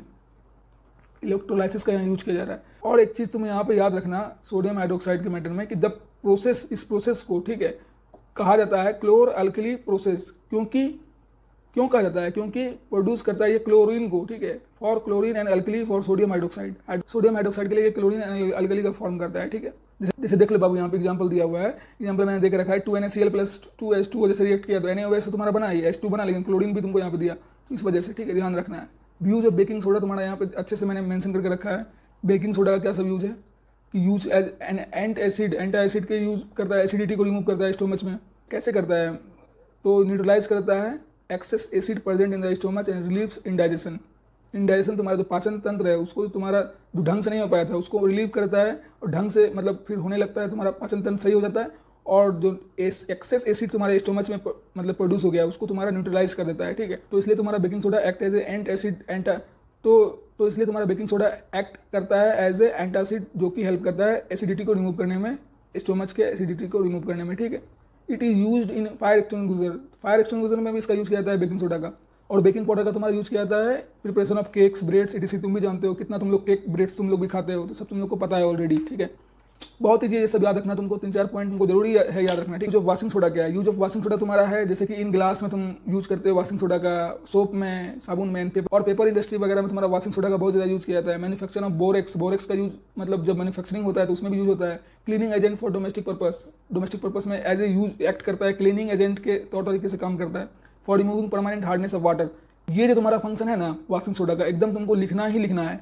ये लिखोगे ना तो एकदम एनसीईआरटी में भी दिया हुआ है कि मेन तुम्हारा काम क्या है पता है? जब main important role of washing soda है कि परमानेंट हार्डनेस ऑफ वाटर तुम पढ़ोगे, ठीक है। एनसीईआरटी में भी ये चीज दिया हुआ है। तो हार्डनेस ऑफ वाटर का जो होता है उसको ये हटाता है, ठीक है, रिमूव करता है। जो स्ट्रेन है हार्डनेस ऑफ वाटर में, ठीक है, उसको ये रिमूव करता है, ठीक है। तो एकदम याद रखना है तुमको, washing soda help to reduce और removing the permanent hardness of water. समझ में आया कि नहीं आया? तो कैसा लगा ये चैप्टर, ये बताओ दोस्तों। ये चैप्टर कितना इंटरेस्टिंग था, कैसा लगा ये बताओ, मजा आया कि नहीं आया? तो आई होप बहुत ही मजा आया होगा। मैंने हर चीज़ को बहुत ही सिस्टमेटिक रूप से, बहुत ही अच्छे तरीके से, जो मैंने नोट्स एकदम प्रिपेयर करके रखा था तुम लोगों के लिए, एकदम इजीली, ठीक है। जिस बच्चे ने फॉलो करके 1 घंटा 50 मिनट या 1 घंटा 40 मिनट 45 मिनट का जो ये वीडियो बना है, तो अगर जिस बच्चे ने इस पूरे कॉन्सेप्ट को समझा है, इस पूरे चैप्टर को एकदम लाइन बाय लाइन मैंने जो बताया है, ठीक है, नोट्स को फॉलो करते हुए इसको फॉलो किया होगा ना, तो गारंटी दे रहा हूँ भाई तुम्हारा एक नंबर में नहीं कटेगा। अगर कट गया तो फिर हमको आके बाद में बोल देना कमेंट में कि भैया आपके वजह से नंबर कट गया। लेकिन मैं गारंटी दे रहा हूँ इससे बाहर कुछ क्वेश्चन एग्जामिनेशन में आने वाले नहीं है, ठीक है। बस एकदम ये सारा जो मैंने लिख के दिया है एकदम तुम्हारे दिमाग में, तुम्हारे भेजे में हर हमेशा होना चाहिए कि एसिड बेसिस एंड साल्ट्स में ये सारे चीज़ थे। इसको अप्लीकेबल करना तुमको आना चाहिए। एनसीईआरटी में कुछ एक्टिविटीज़ हैं उनको जाके एक बार रीड आउट कर लो, मेरा यही सजेशन है, तो बहुत हेल्पफुल रहेगा, ठीक है। जो भी कॉन्सेप्ट तुम समझे हो मेरे साथ रह के पढ़ के, उसको तुम अप्लीकेबल तुरंत कर पाओगे उस एक्सपेरिमेंट में या एक्टिविटी में तुम्हारा जो परफॉर्म करके दिखाया गया है, ठीक है। तो बहुत ही ज़्यादा एकदम इंटरेस्टिंग ये चैप्टर था। मेरे टाइम में ये मेरा फेवरेट चैप्टर था, ठीक है। बहुत ईजी चैप्टर था ये दोस्तों, एकदम रिलेट कर पाओगे। चैप्टर 1 अगर देख के आके चैप्टर 2 ये डायरेक्ट तुम देखोगे तो भी तुमको बहुत मजा आया होगा। एकदम कनेक्टेड पूरा चैप्टर है, ठीक है। तो बहुत ही मजा आया होगा तुमको, ठीक है। और इसी तरह साहिल भैया को सपोर्ट दिखाते रहो कंटिन्यू कंसिस्टेंसी के साथ, ठीक है। साहिल भैया को टाइम दो और खुद के लिए प्रिपरेशन करो, क्योंकि तुमको मार्क्स अच्छा लाना है, ठीक है। और मेरे से जितना हो पा रहा है मैं तुम लोगों को रेगुलर कंटेंट प्रोवाइड करने की कोशिश कर रहा हूँ और जरूर प्रोवाइड करूंगा, ठीक है। जब तक मैं तुम लोगों को 95% एकदम पार ना करवा दूं एग्जामिनेशन में, बोर्ड एग्जामिनेशन के टाइम, तब तक मैं तुम्हारे साथ लगा रहूंगा, ठीक है। और हर बैच के लिए, हर ईयर के लिए मेरा यही एकदम मूल मंत्र है कि भाई सबका मार्क्स अच्छा आना चाहिए, ठीक है। तो एसएसटी से भी रिलेटेड जल्द ही वीडियो आने वाले हैं, कोई दिक्कत की बात नहीं है। तो आज ये चैप्टर को पूरा एकदम फिनिश करते हैं। जो भी क्वेश्चन हैं इससे रिलेटेड मैं इसके लिए भी वीडियो तुम लोगों के लिए ला दूंगा, ठीक है। तो चैनल को सब्सक्राइब करना बिल्कुल नहीं भूलो और बेल आइकन जरूर दबा लेना, ताकि तुमको तुरंत सबसे पहले नोटिफिकेशन जाए जब भी मैं वीडियो अपलोड करूं। एकदम नोटिफिकेशन तुम्हारे पास चला जाए, एकदम तुम उसको फिर बैठ करके प्रिपेयर करना चालू कर दो। एकदम मेरा शेड्यूल रहता है दोस्तों, ताकि हर चैप्टर में तुमको 2 से 3 दिन टाइम भी देते हैं। ऐसा नहीं कि लगातार कंटिन्यू मैं अपलोड कर दे रहा हूँ, तो टाइम मैं तुमको दे रहा हूँ। 2 से 3 दिन तुम्हारे पास हर चैप्टर के बीच में इंटरवल रहता है टाइम, तुम कंप्लीट कर लो उसको, एकदम बहुत मजा आएगा, ठीक है। 1 घंटा 1.5 घंटा में एक चैप्टर कंप्लीट हो जा रहा है, तो क्या तुमको दिक्कत है भाई। एकदम 100% गारंटी है कि स्कूल्स के नोट्स से भी ये बेस्ट नोट्स, ठीक है, मैं देने की कोशिश किया हूँ। एकदम गारंटी है कि इसको फॉलो कर लोगे तो कुछ करने का जरूरत नहीं पड़ेगा, ठीक है। एकदम ये एसिड बेस एंड साल्ट का जो मूल मंत्र है, सब चीज़ मैंने इसमें उझल के तेरे को दे दिया है। बस इसको फॉलो कर ले, कुछ इससे बाहर आने वाला नहीं है, ठीक है, acid and base and salt chapter से। तो मिलते हैं नेक्स्ट वीडियो में। ज़्यादा से ज़्यादा बच्चे को एकदम शेयर करो, अपने दोस्तों के बीच शेयर करो, उनका भी हेल्प आउट करो दोस्तों। उनका हेल्प के साथ साथ मेरा खुद हेल्प होगा और मुझे सपोर्ट मिलेगा, मुझे मोटिवेशन मिलेगा। तो मुझे मोटिवेटेड रखो ताकि मैं रेगुलर कंटेंट ला सकूं। चैनल को सब्सक्राइब करवाओ यार, दोस्तों से जा करके भी, और सपोर्ट दिखाओ प्लीज़। सपोर्ट दिखाओगे तभी मैं मोटिवेट रह पाऊंगा, ठीक है। जरूर सपोर्ट दिखाओ। मिलते हैं नेक्स्ट वीडियो में। Thank you, have a nice day. और आज के लिए इतना ही। चलो मिलते हैं नेक्स्ट वीडियो में। Thank you, have a nice day. अच्छे से नोट्स प्रिपेयर कर लेना। चलो अब नोट्स प्रिपेयर कर लेना, ठीक है। चलो नोट्स प्रिपेयर कर लो, चलो चलो।